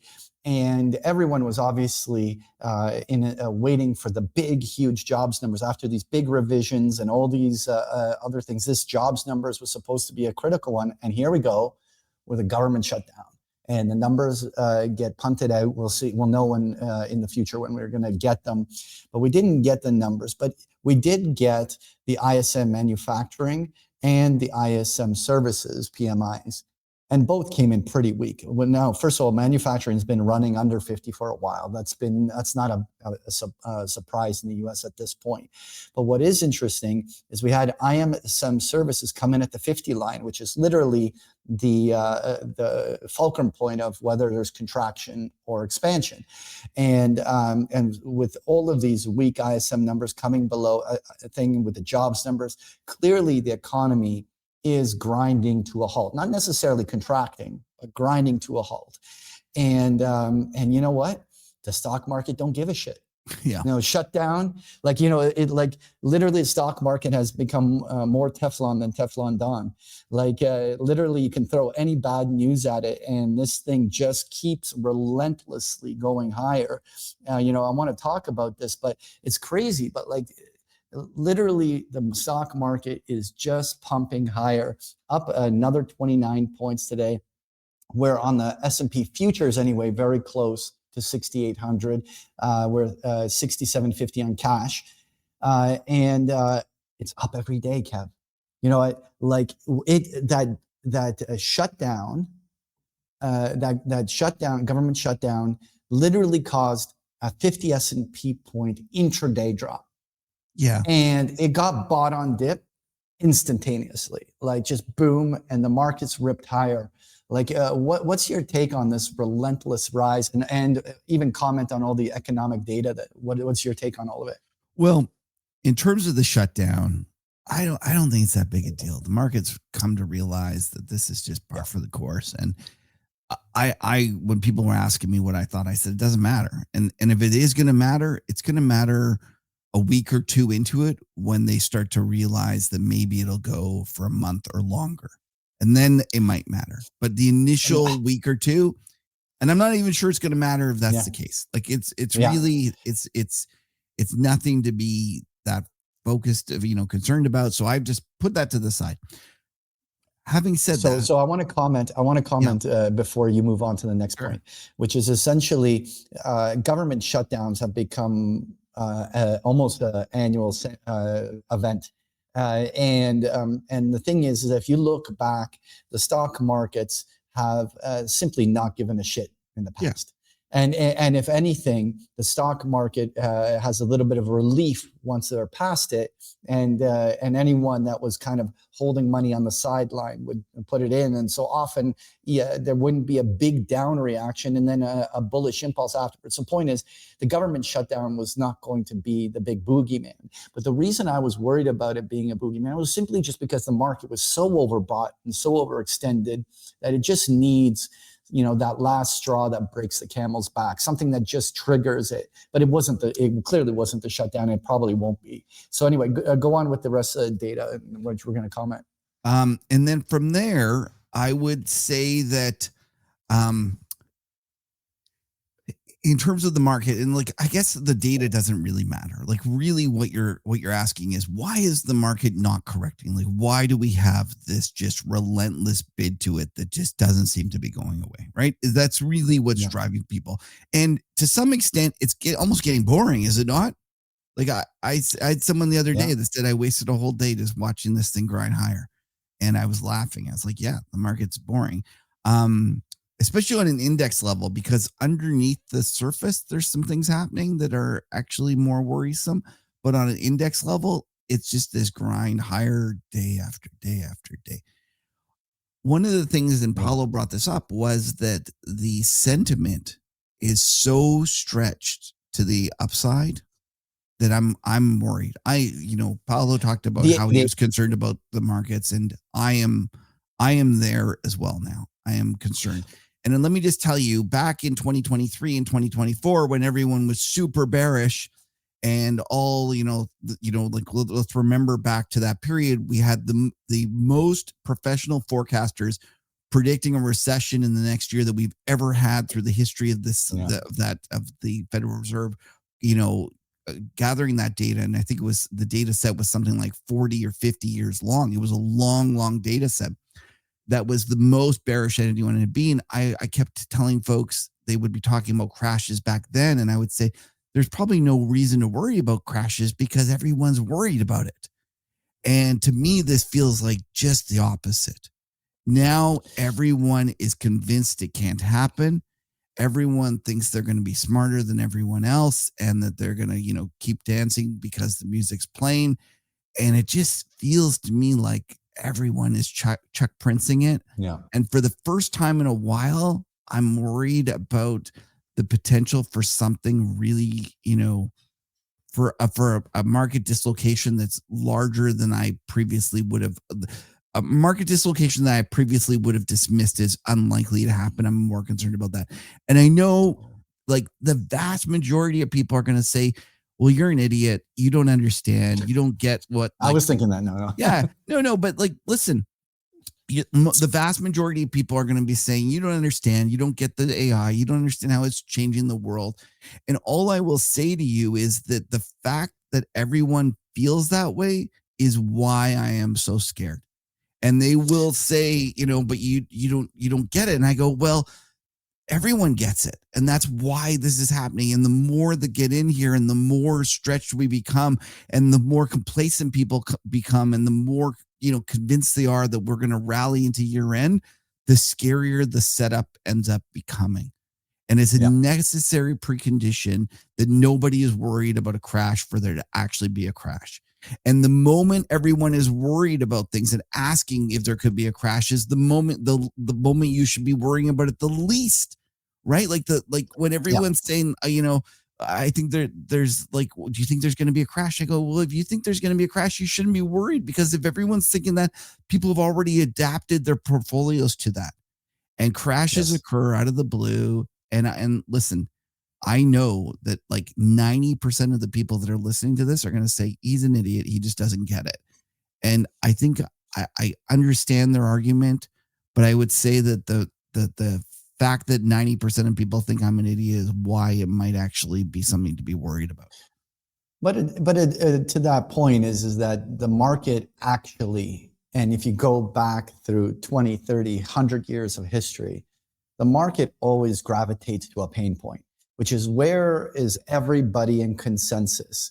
And then it hits them in the whatever the pain point is, the market will inevitably gravitate to that pain point. And thinking that it's going to be different this time is foolish. And all of these things that we believe to be true, these trends that are relentless until a trigger point, and then suddenly everyone's on the wrong side, and then they violently go the other way.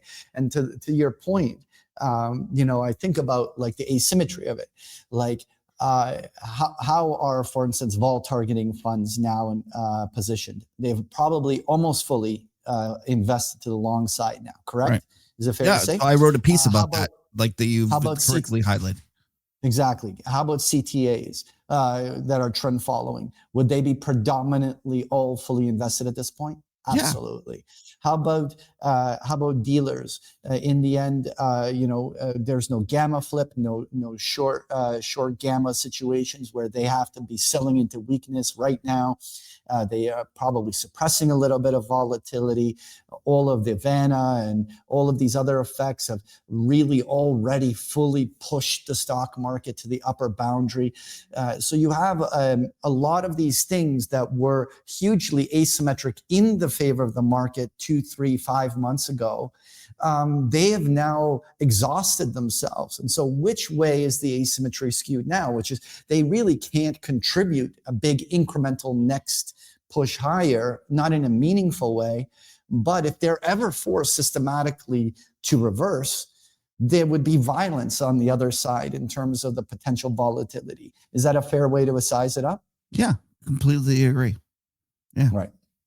So I want to highlight a couple of things on. So first of all, I want to touch on market breadth, and particularly my one favorite one to always watch is the percentage of stocks in the S&P 500 that are trading above their 50-day moving averages. It's just a very clear arbiter of trend, and it tells you the breadth.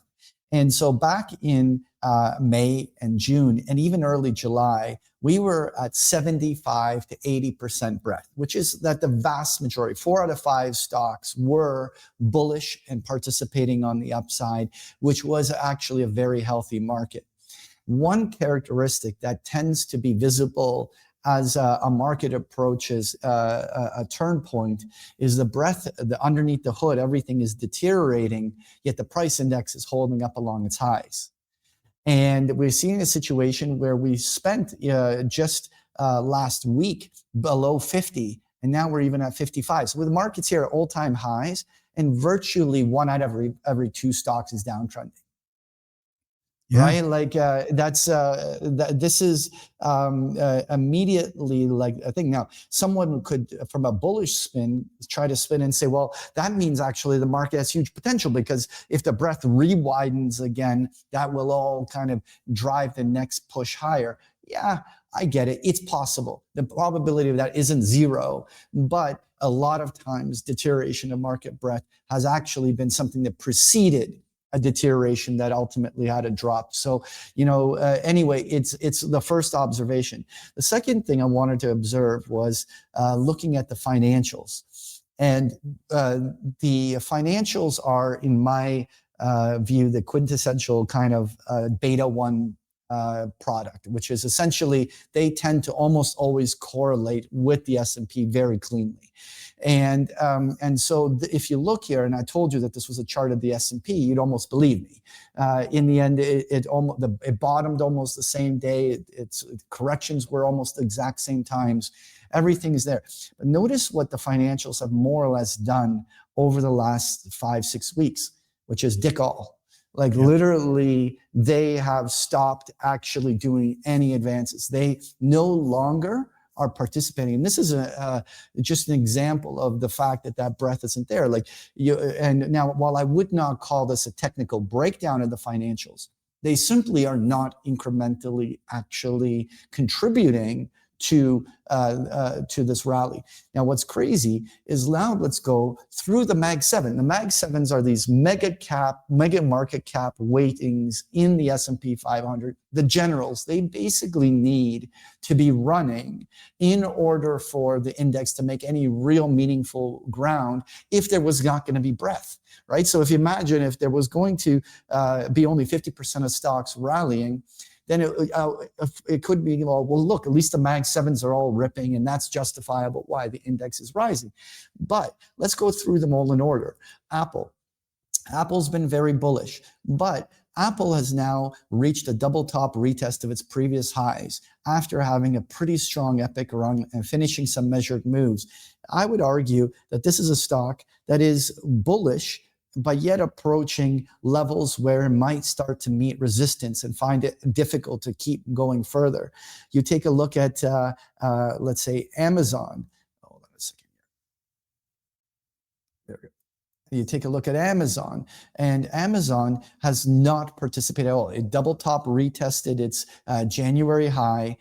It more or less failed, rolled over, and we're now spending almost 2 weeks below its 50-day moving average. It has stopped contributing to the upside of this. Now let's go to Meta, right? And so we take a look at Meta. Meta double topped, broke below its 50-day. And is actually arguably already downtrending.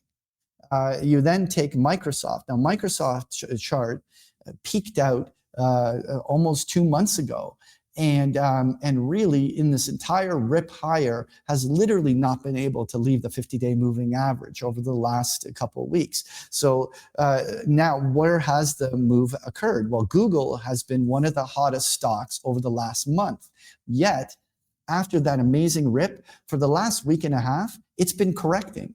It hasn't at all contributed to this S&P rally. Now, Tesla was a huge contributor, and you take a look at Tesla. Big bearish engulfing candle came in yesterday, and after it finished a measured move, double top retest of its previous high and reversing. So, what is the only Mag 7 stock that actually looks good? Well, it is the big behemoth, right? NVIDIA. It consolidated and broke the 52-week highs. This chart is still actually cleanly bullish. I would argue at this moment, you have legitimately only one of the Mag 7 stocks legitimately bullish. And the rest of them are either dragging or coming into heavy overhead resistance. So you have a period where you have huge breadth divergences, a lack of momentum in financials, and like literally the majority of the Mag 7s doing dick all. Like, so where is the next incremental gain going to come from the S&P 500 cap? That's some great stuff, Patrick. Actually, can you do 3 more for me? Because I'm short the New York FANG ones, or not the New York FANGs, the FANG Plus future. And Sure. There's 3 more. It's Mag 7 Plus, CrowdStrike, CRWD. Putting him on the spot with some. So that's actually more down than I thought. Why? Hold on a second. I'm getting a huge lag. You see RWD. Like, thank you. It's in my. Okay. This had a very bullish gap higher. And whenever you have that kind, that it actually does reopen the bull side, but it does have a huge hurdle to beat of its previous high. But the entire pullback was a Fibonacci retrace. So I would actually say this chart is still actually structurally bullish, and you'd want to give it the bulls the benefit of the doubt that they'll be able to beat it, but it does have to beat its previous high as a huge hurdle. Okay. A ServiceNow, NOW. I don't know why that's in there, but it is. That's pretty shitty price action. Has failed to make any meaningful rallies, no follow through, can't even make it back to its summer highs. This is a stock that's already being distributed. And then finally, what's the Broadcom? Netflix. AVGO. Yeah.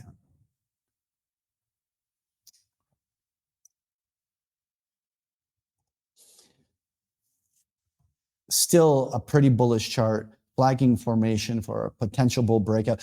Some of these semis, like in general, like even like if you take a look at AMD and the gap that it had, as well as well, I don't know why I'm getting such a lag here on my keyboard. It's all the KFC chips. Yeah, absolutely. I got to move the KFC chips on the side here. And then after that, I'd But love you to do Palantir as well. But sure, AMD still actually a gap higher that could go, right? So semiconductors are generally still good. That's why NVIDIA is going. So generally, with the semiconductor, even Intel has been running pretty strong on that. And obviously, PLTR is the Palantir. Yeah. So let's talk PLTR. So now notice here a big actual reversal day after a direct double top retest. Now again, I wouldn't want to call it a top already, but that's actually a resistance point. And so with that kind of a reversal candle, it could very easily come down and retest the 50-day moving average, but I wouldn't yet want to say anything outright bearish, because this thing could immediately reverse on a quick buy on dip and be punching 52-week highs.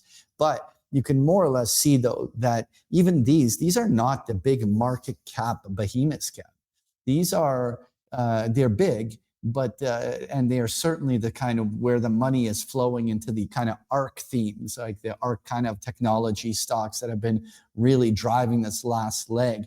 But it doesn't actually change the fact in my mind that in order for the S&P to do anything meaningful, 7,000, 7,300 on the upside, there would need to be a widening of the market breadth, leadership in some sort of Mag 7s, and some and things like the financials would need to be participating. And instead of the financials participating, instead the kind of things that are moving are things like the healthcares. You take a look at the XLV, right, which is like suddenly they make a deal with Pfizer on lowering drug prices, and suddenly the healthcares, which is a defensive sector, an area where sector rotation typically goes to hide, is suddenly one of the hottest parts of the market, right? To me, there's a lot, like on the surface, the S&P is at all-time highs, and we can hold hands and sing Kumbaya, and everything looks fine. But when you start looking under the surface, this is not a healthy patient, right? Like this is a market that is actually internally quite weak. And the fact that everyone's quite cocky about it and confident, it is definitely something to be somewhat, at least you need to be cautious. And what's the crazy part, Kev? It's actually overall not that expensive to buy tail insurance here. Yeah. Right? Like if you are putting on, even if you just start with put spreads so that you're taking advantage of the right tail skew, and they have great payoff profiles, much smaller capital, but they're literally, I wouldn't want to say being given away, but there's incredibly reasonably priced for where we are in the market, for one to just carry some basic insurance on the marketplace. Yeah, I was looking at like, even let's just do 3-month at the money vol. Like it's the cheapest it's been in a long time. Yeah. Right. Yeah. Like, this is let me just look at that. This is the 3-month VIX. It's and it's trading basically right along its lows, right?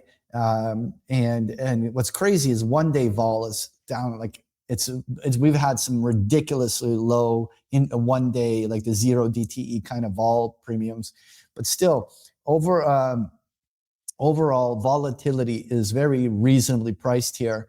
And you don't have to bail out on all your investments here. What you buying insurance, it's certainly a very prudent time to be hedged up on your portfolio. So the next thing I want to cover, Kev, is just touching on the dollar.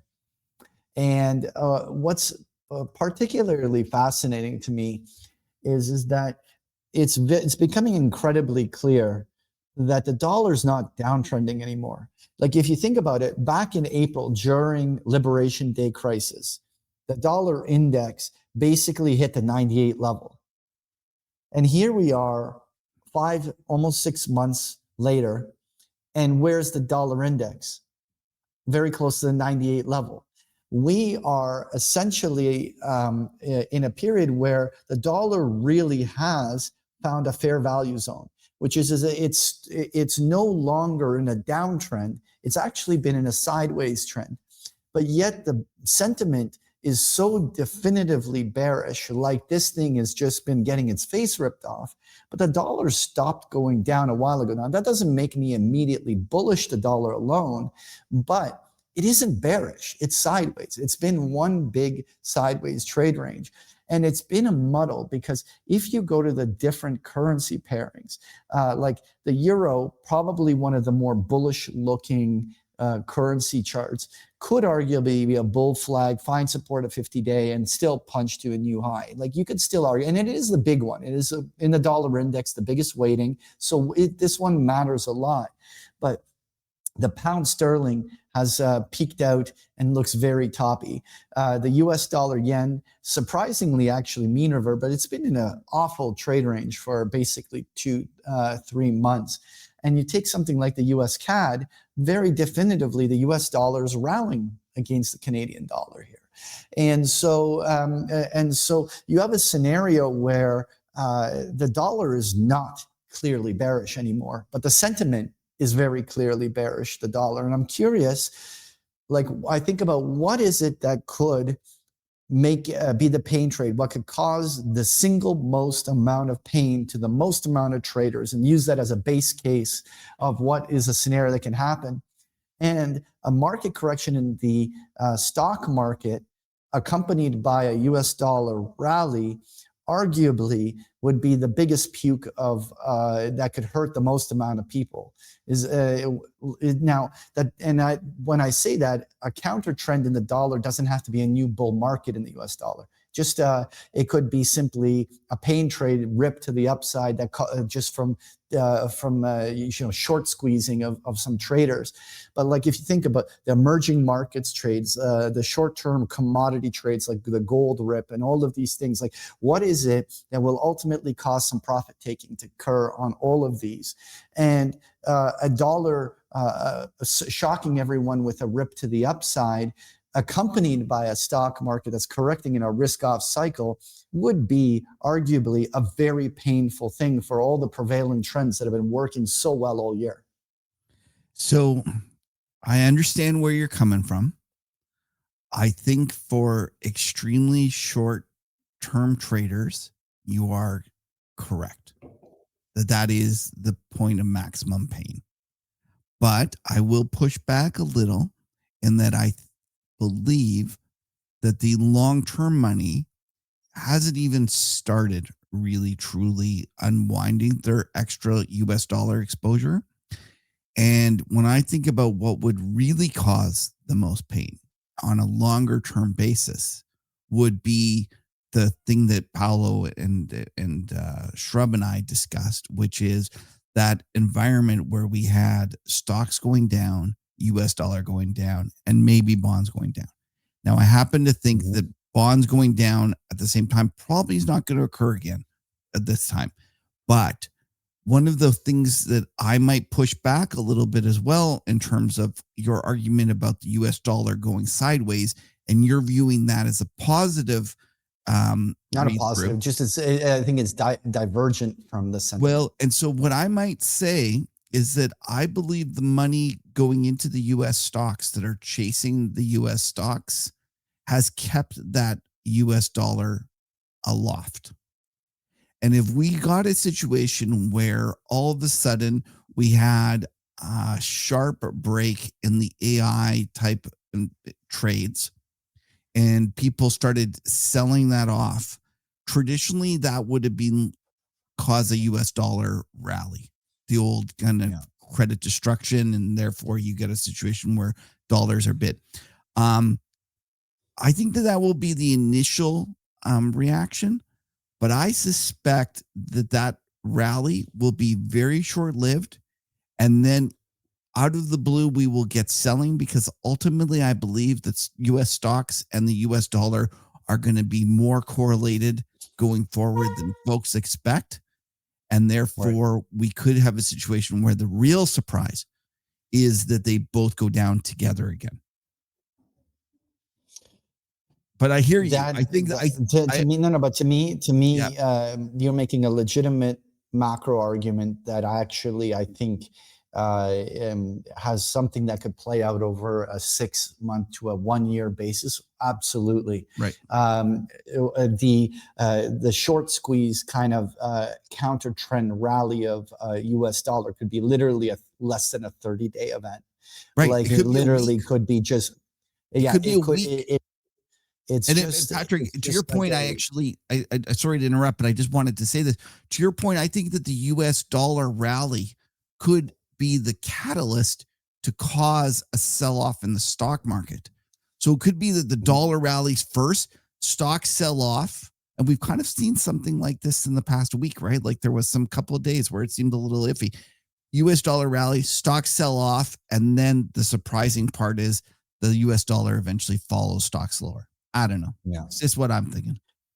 Sure. So let's move on and highlight that obviously in the kind of financial repression thesis kind of thing, everyone wants to own either gold or crypto. And now we tend to be no coiners amongst the huddle crowd, but there are a very large amount of camps that of people that actually even argue about owning both. And the thing is gold has been single-handedly this year the massive outperformer on a relative basis. Lower implied volatility, but yet massive outperformance. What's interesting is literally in the last week, Bitcoin came alive. Right. And it was basically for 3 months dead money while gold was ripping another 10-20%. And suddenly Bitcoin's back. Now we are approaching its previous high. It could always act as overhead resistance. I'm not already like hammering the table, buy bull market, but 3 months of consolidation unwinds an overbought state of any market. And therefore, you can consider any breakout, if it's real, to be in the early innings of a breakout. And so one of the puzzles I want to solve between now and maybe the next 1 or 2 huddle episodes is this breakout for real? Because if it is, the first measured moves into the 130 to 135 range on the upside in terms of upper target. But if it puts it in motion, maybe Bitcoin wakes up again. This is an interesting chart that I want to keep watching because it's very early innings if it's breaking out. Wow. For the Bitcoiners that do listen, that are open-minded enough to listen to us, be careful. Patrick sounds like he might be a little bit bullish. This is the worst thing you had. Only thing would be worse. I'm trying to look at that chart. I know as though it was a normal stock, as opposed to the thing. The only thing that would be worse. The only thing would be worse is if we both got bullish. Like then sell all your Bitcoin. Own fiat. Absolutely. Because the world is ending for you guys. World is ending. It's bad. It's bad. Okay, so let's talk gold. This trend has been relentless. Now, we talked about this over several episodes that we have measured moves on the upside of 4,000. So this move is in line with previous lengths of rallies in gold. So far, this has not done anything like parabolic where it's been, accelerating past the traditional move. So we're about to get a big tell here in this 3,900 to 4,000 range, because if gold accelerates through that, then we could be arguably transitioning into some sort of parabolic rise. I actually don't like to assume or even try to predict parabolic moves like your 1,000-point up-day thesis. But the way that I would more or less say is that we're about to get a tell, because traditionally when gold finishes a move like this, it takes a pause. Like, for instance, the last time it made a rip like this, it spent 3 months trading sideways. And in the same way, as we approach this level, if this is going to be like the consolidations of the past, this will be where we put in a short-term high and maybe it trades sideways for the rest of the year. Maybe it gives a little bit back because it's just had so much momentum. But this is going to be a real tell. If we can blow through 4,000 like a hot knife through butter, and this thing just starts building momentum, then we can start talking gold going parabolic, bubblish. But we're about to find out. Like this is a place where traditionally things should start stalling out a bit. And that's not me getting bearish. That's just me talking about the natural ebb and flow movement of price action, which is things. It's like lungs breathing in and out. The market advances and pauses, advances and pauses. And this is a very typical place where we should see a pause if the market is just if gold market is behaving in a very traditional manner. I have nothing to say. One thing I will say, Sure, the one thing I will say though, is that if I put it on a monthly chart on the GDX, like, what does that look like to you, Kev? Eiffel Tower, baby. Although I don't think so. Not Eiffel Tower, but that kind of an acceleration is like there's no point at any point since the inception of the GDX that we have ever seen this type of price action. And fundamentally, there's a rationale behind it, right? Like these companies are genuinely making money with gold up here and costs are low. Like I'm not trying to argue against that, but when you have this type of an acceleration to the upside, these things tend to reach an exhaustion point. It's like a rocket ship being blasted off into space. Like at some point it runs out of fuel and gravity can grab it and pull it back. Like a question here is that even though we can say that by 2028 and 2030, maybe the GDX can justifiably be even $100 and $150 on the upside on the thing, but we're talking about like just the fact that it made this much of a move this quickly this year. Will we inevitably see mean reversion, pause, consolidation in this trend? This has just gone insane. And everyone is so convinced that this thing can't correct that it worries me. Yeah. Listen, it worries me too, but I will say this. So far, what's happened is the wise guy kind of gold bugs were the first to buy it. They've owned it for a while. I remember we were talking about how much we like these things, how they were so cheap. And I remember talking and explaining to you that we're going to get a situation where the numbers are going to start to get better on these things. And then the quant guys are going to come for them. And when the quant guys come for them, it's not going to be big enough and it's going to move to the upside quicker than folks expect. And it was even quicker than I expected it. And this is what's happened. But I just want to say something. Up until now, this is being almost purely driven by quants, meaning that they're just looking at the number. They're just buying the cheap stocks. Okay. And talking to some brokers that are, speaking to clients, the fundamental, like generalist equity folks have only started to buy, and it's the tiniest amount, and they've missed it. And one of the comments that one of my buddies told me was that a lot of the New York, Boston accounts are sending entire teams up to Canada to talk to the managements of these companies. So what I think you're going to see is even if we do get a correction, and I am completely in your camp that we're going to get a correction, and it's going to come and it's going to be quicker and faster and uglier than folks think, but then it will be met with a wall of buying once again, because I suspect that this is a story that has long-term legs and that the big money hasn't been able to get in and that they will be there to catch it. So you don't have to convince me about the longer so don't be too bearish when it finally comes, and it will come, and it will be a quick 10 or 20%. I don't know. Like you tell me on do your Fibonacci. You know what? But I'll tell you, you say quick 10 or 20%. Yeah. But I want to highlight that I generally am as bullish on as gold miners as I am on, let's say, for instance, uranium. And when uranium and Cameco corrected earlier this year before this big rip, they were pulling back 30+% before they went ripping back to their highs. The point is it might not be a quick 10 or 20%.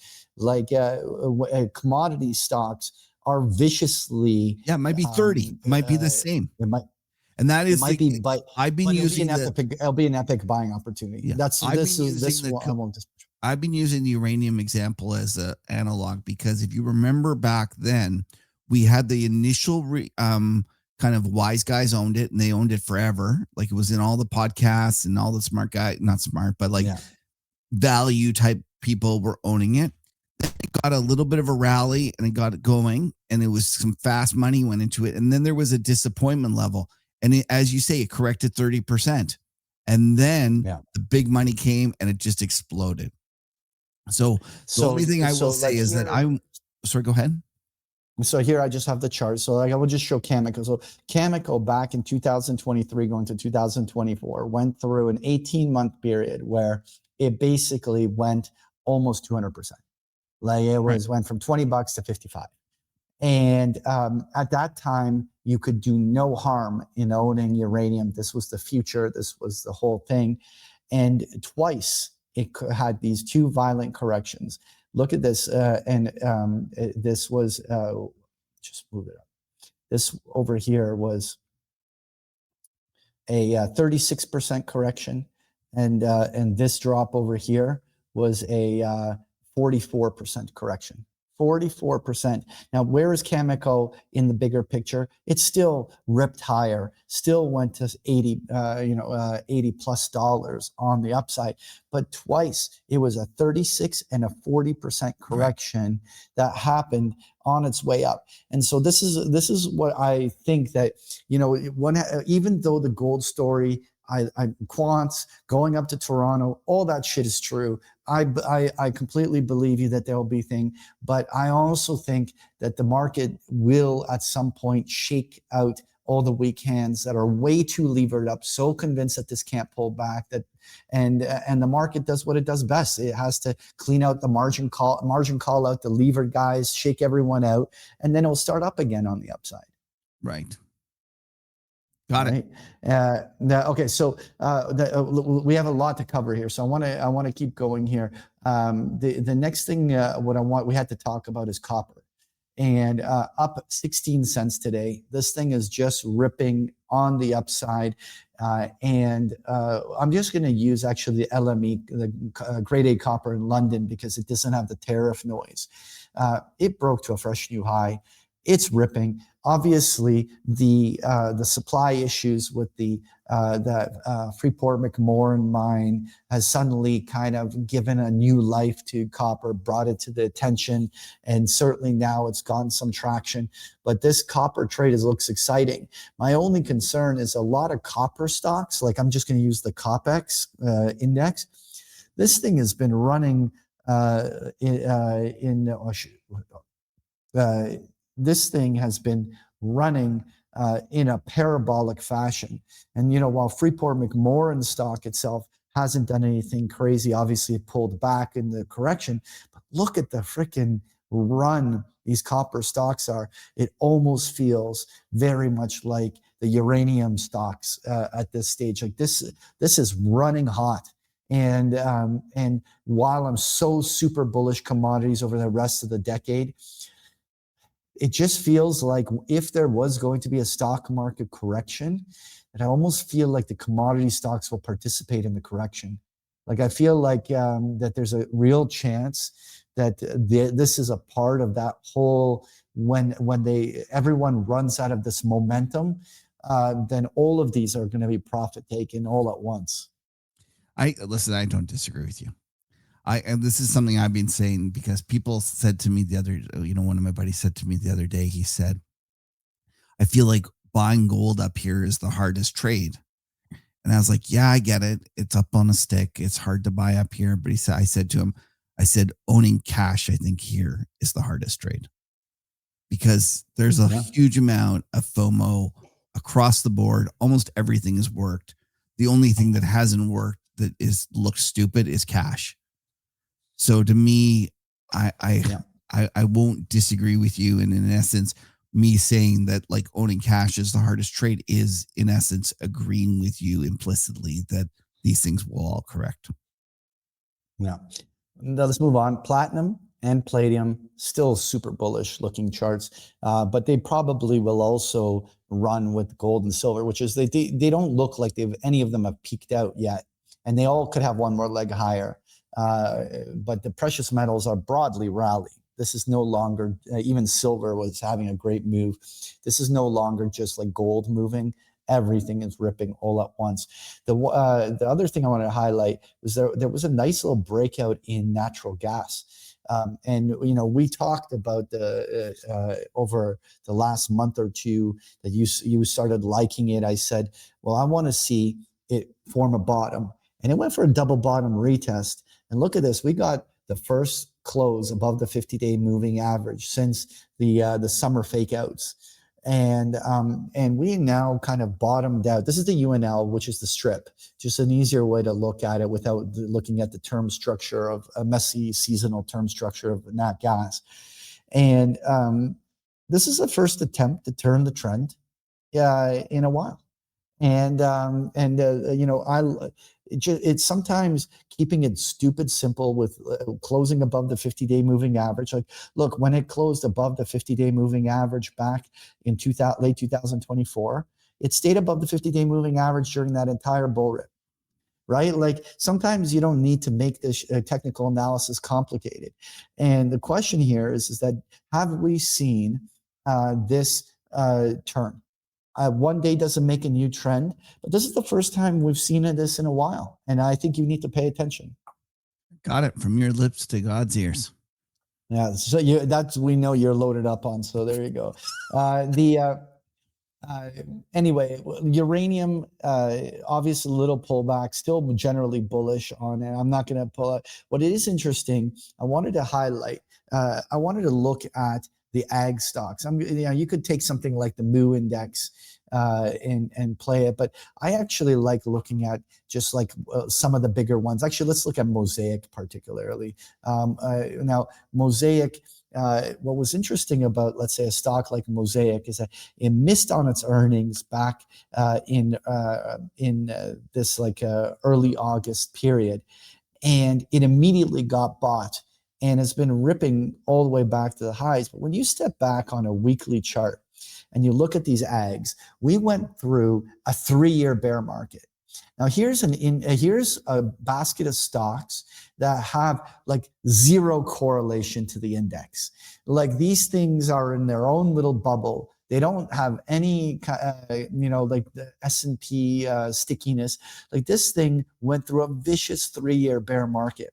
And look at the way that they're generally behaving throughout the year. It really looks like quietly these ag stocks are actually showing a cumulative price action. And I'm curious whether the ag stocks here are going to break to higher highs and really start to come alive, because we obviously have, I think the entire commodity space can be split up into 2 groups now. You have those things running hot, copper, uranium, and gold, and all the precious metals basket. And then you have the ones that have not, which is the ags, energies, nat gas, all of these that have been left behind.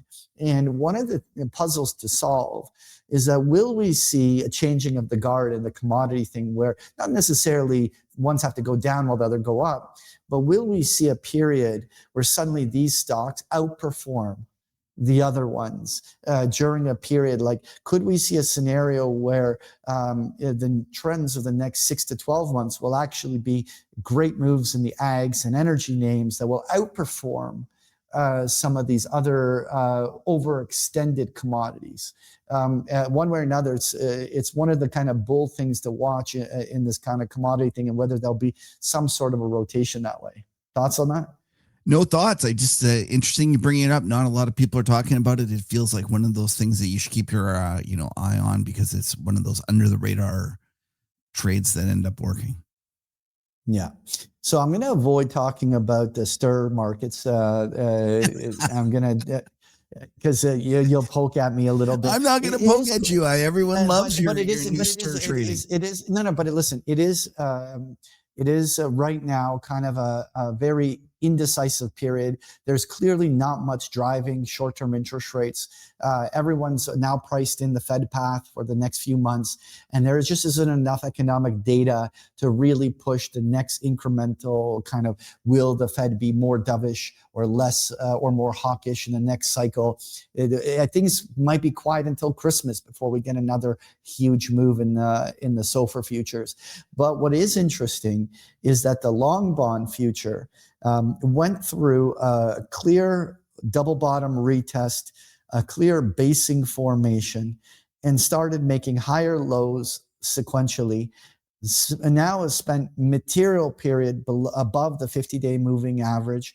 This entire consolidation held to a 50% retracement. Bonds look like they're being accumulated, Kev. And we talked about this last episode, but to me, this still can surprise everyone to the upside on the short term. Like, I get the long-term thesis. Like, you know, we could get, you know, the Lynn Aldens and Luke Romans on the thing of long-term fiscal and all this shit like this, and government spending. And yes, there's a reason bonds are probably going to have a vicious, another bear decline into this decade. But on the short term, for the remainder of the year, we may actually be going up, not down. I'm not going to fight you, Patrick. I got no position, which for me is as bullish as I get, baby. Like, that is me saying bonds are headed higher. All right. So let's just wrap up with some global indices, and then we'll call it. Let's just talk Nikkei for a second. The price action, though, on the Nikkei had this pullback. Like I was saying earlier, it could have easily been a retest of the 50-day moving average, easily been down to 44,000. Just 5 days in, on a very shallow pullback, we have a massive green candle ripping higher.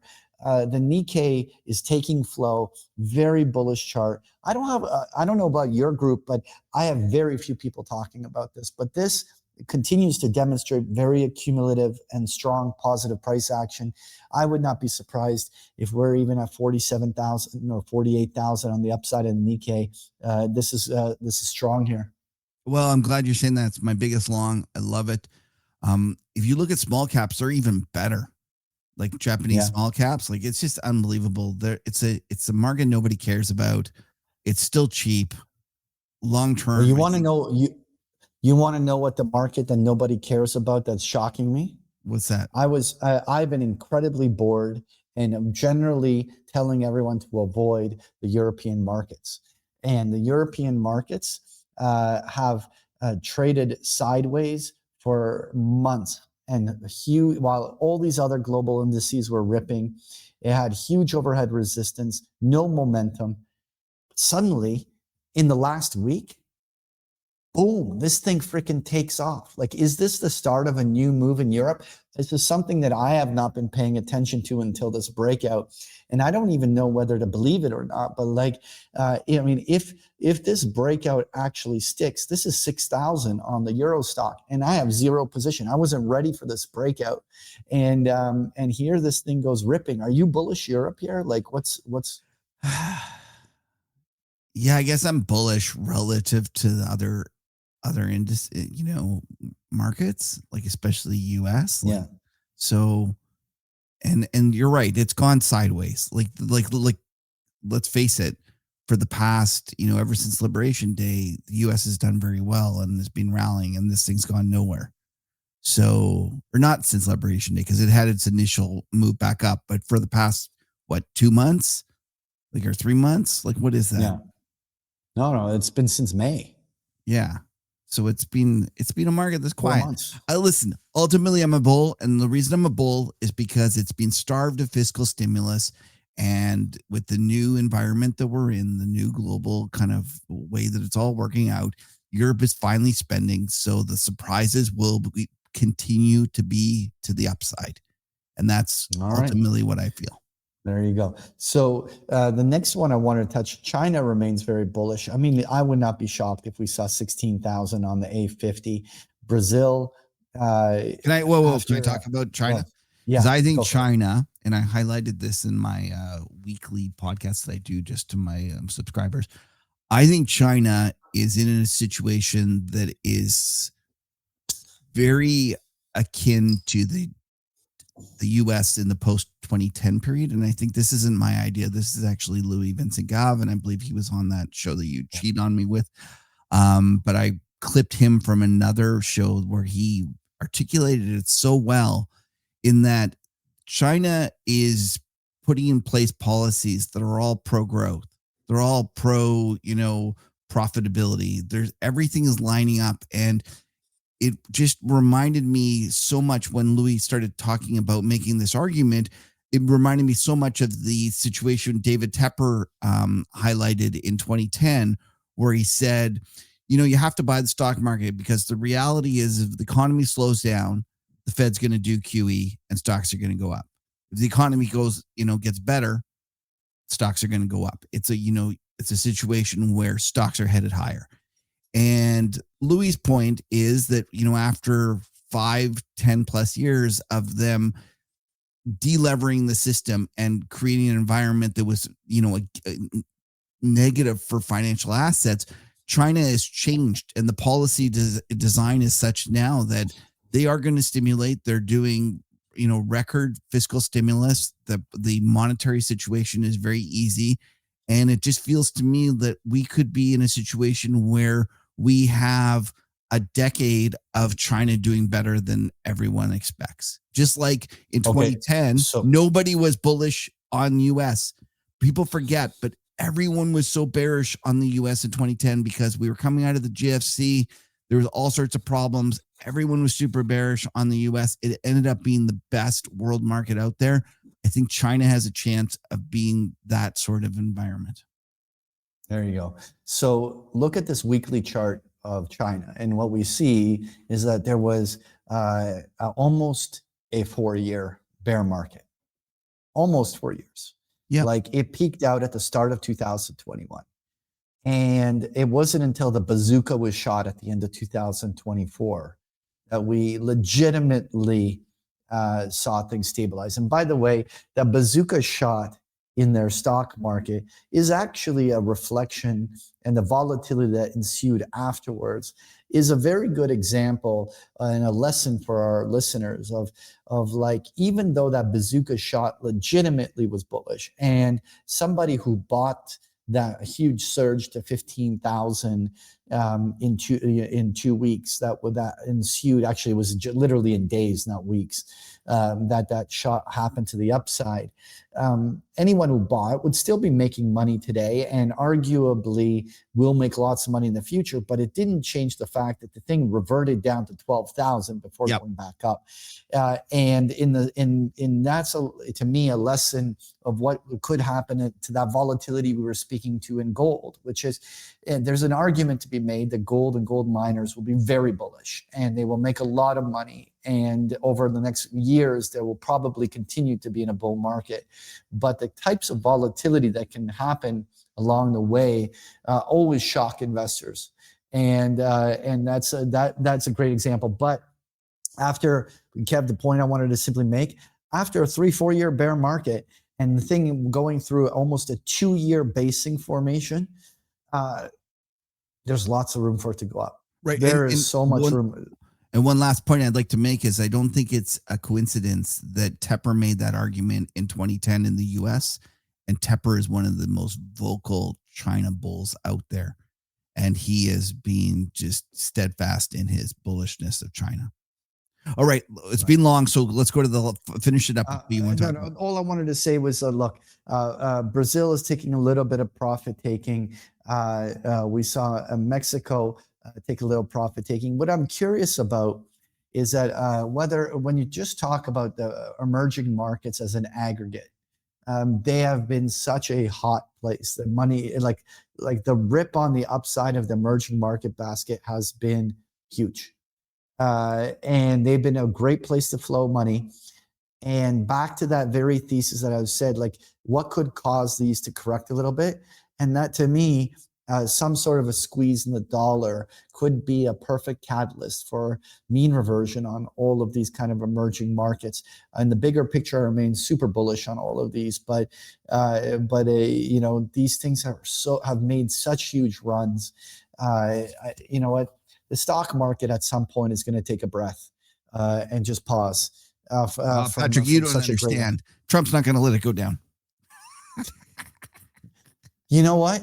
Why didn't you just tell me that at the beginning, and we wouldn't have wasted all our listeners' time by listening to the charts? It's going to go up. It's going to rally right into your end. There's going to be no correction. You're right. Anyways, you're right. Listen, I'm gonna sign us off, everybody. Bull market, bear market. We're just. Oh wait, before I sign us off, Patrick, where can they find you and your great service? At bigpicturetrading.com. And Kev, where can they find your amazing newsletter? The macrotourist.com. Listen, bull market, bear market, we're just happy to have you spend some time with us. So now stick around for the after show. Okay, Daniel. No, that was. We went so long that I'm already drinking the black label. So what do we think, folks? I'll start. Go first, because you know. I'll start because I'm the pale ale guy. Yes, I do like pale ales. This isn't the greatest one. I think there was like the Granville Island Pale Ale is my favorite one for those that are from the West Coast. That's the one I love. I'm gonna give this 7.9.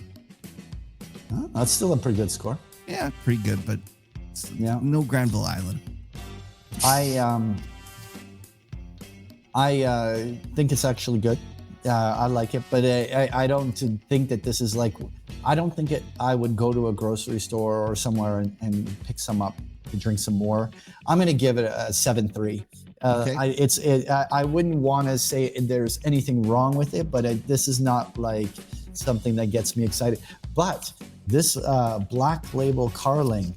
This is delicious. Wait, it's called Black Label Carling? Because we had a Black Label in Canada. No, it's like Carling O'Keefe. This is Carling Black Label. I mean, is it this is I don't think so. No, this is their local beer here. How do they spell Carling? The same way. Like with a C? Yeah. C-A-R-L-I-N-G? Yeah. Okay. I need to put my input in here, guys. Yeah, okay, go. Because Carling in the UK is actually one of the worst beers ever. So I don't know whether. But that's why you guys sent it down here. You guys came down here. You put down the British flag down here in South Africa and say we're shipping all of this crap beer. Hey, whoa. So I now listen. This is AI, so I'm not sure it's correct.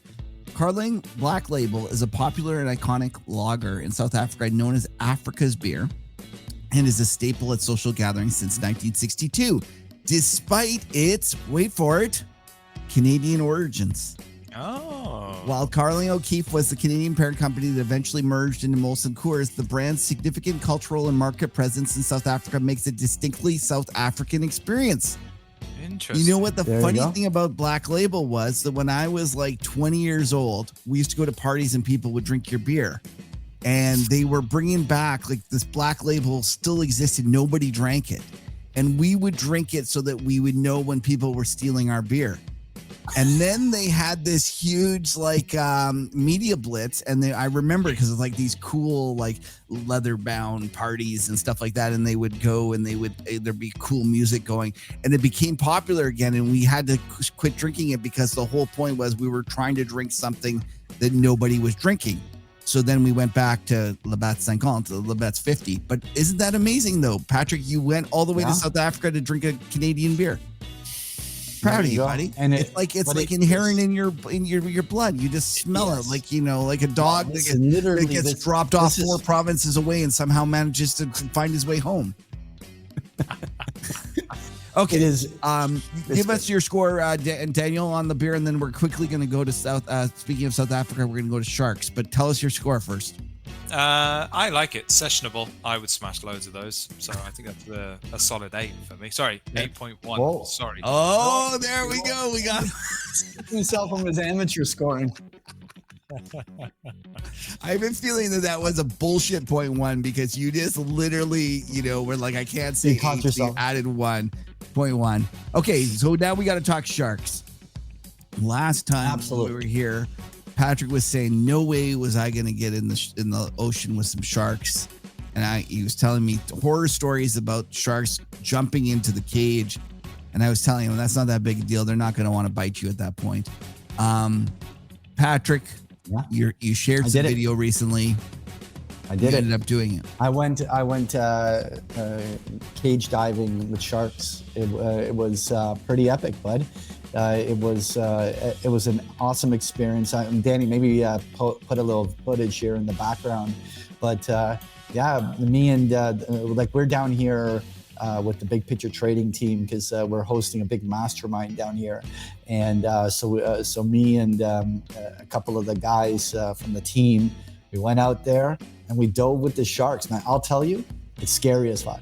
Is it? Like it's oh yeah, like when these things, because they come right, they drag them right to the cage and they crash into the cage, and so like you're holding on. It's like you see this thing come right at.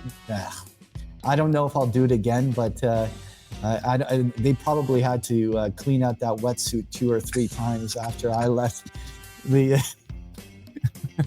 Left some stains, I'm sure. No, but it was it was a Have some sharks swimming around in your wetsuit. Yeah. yeah.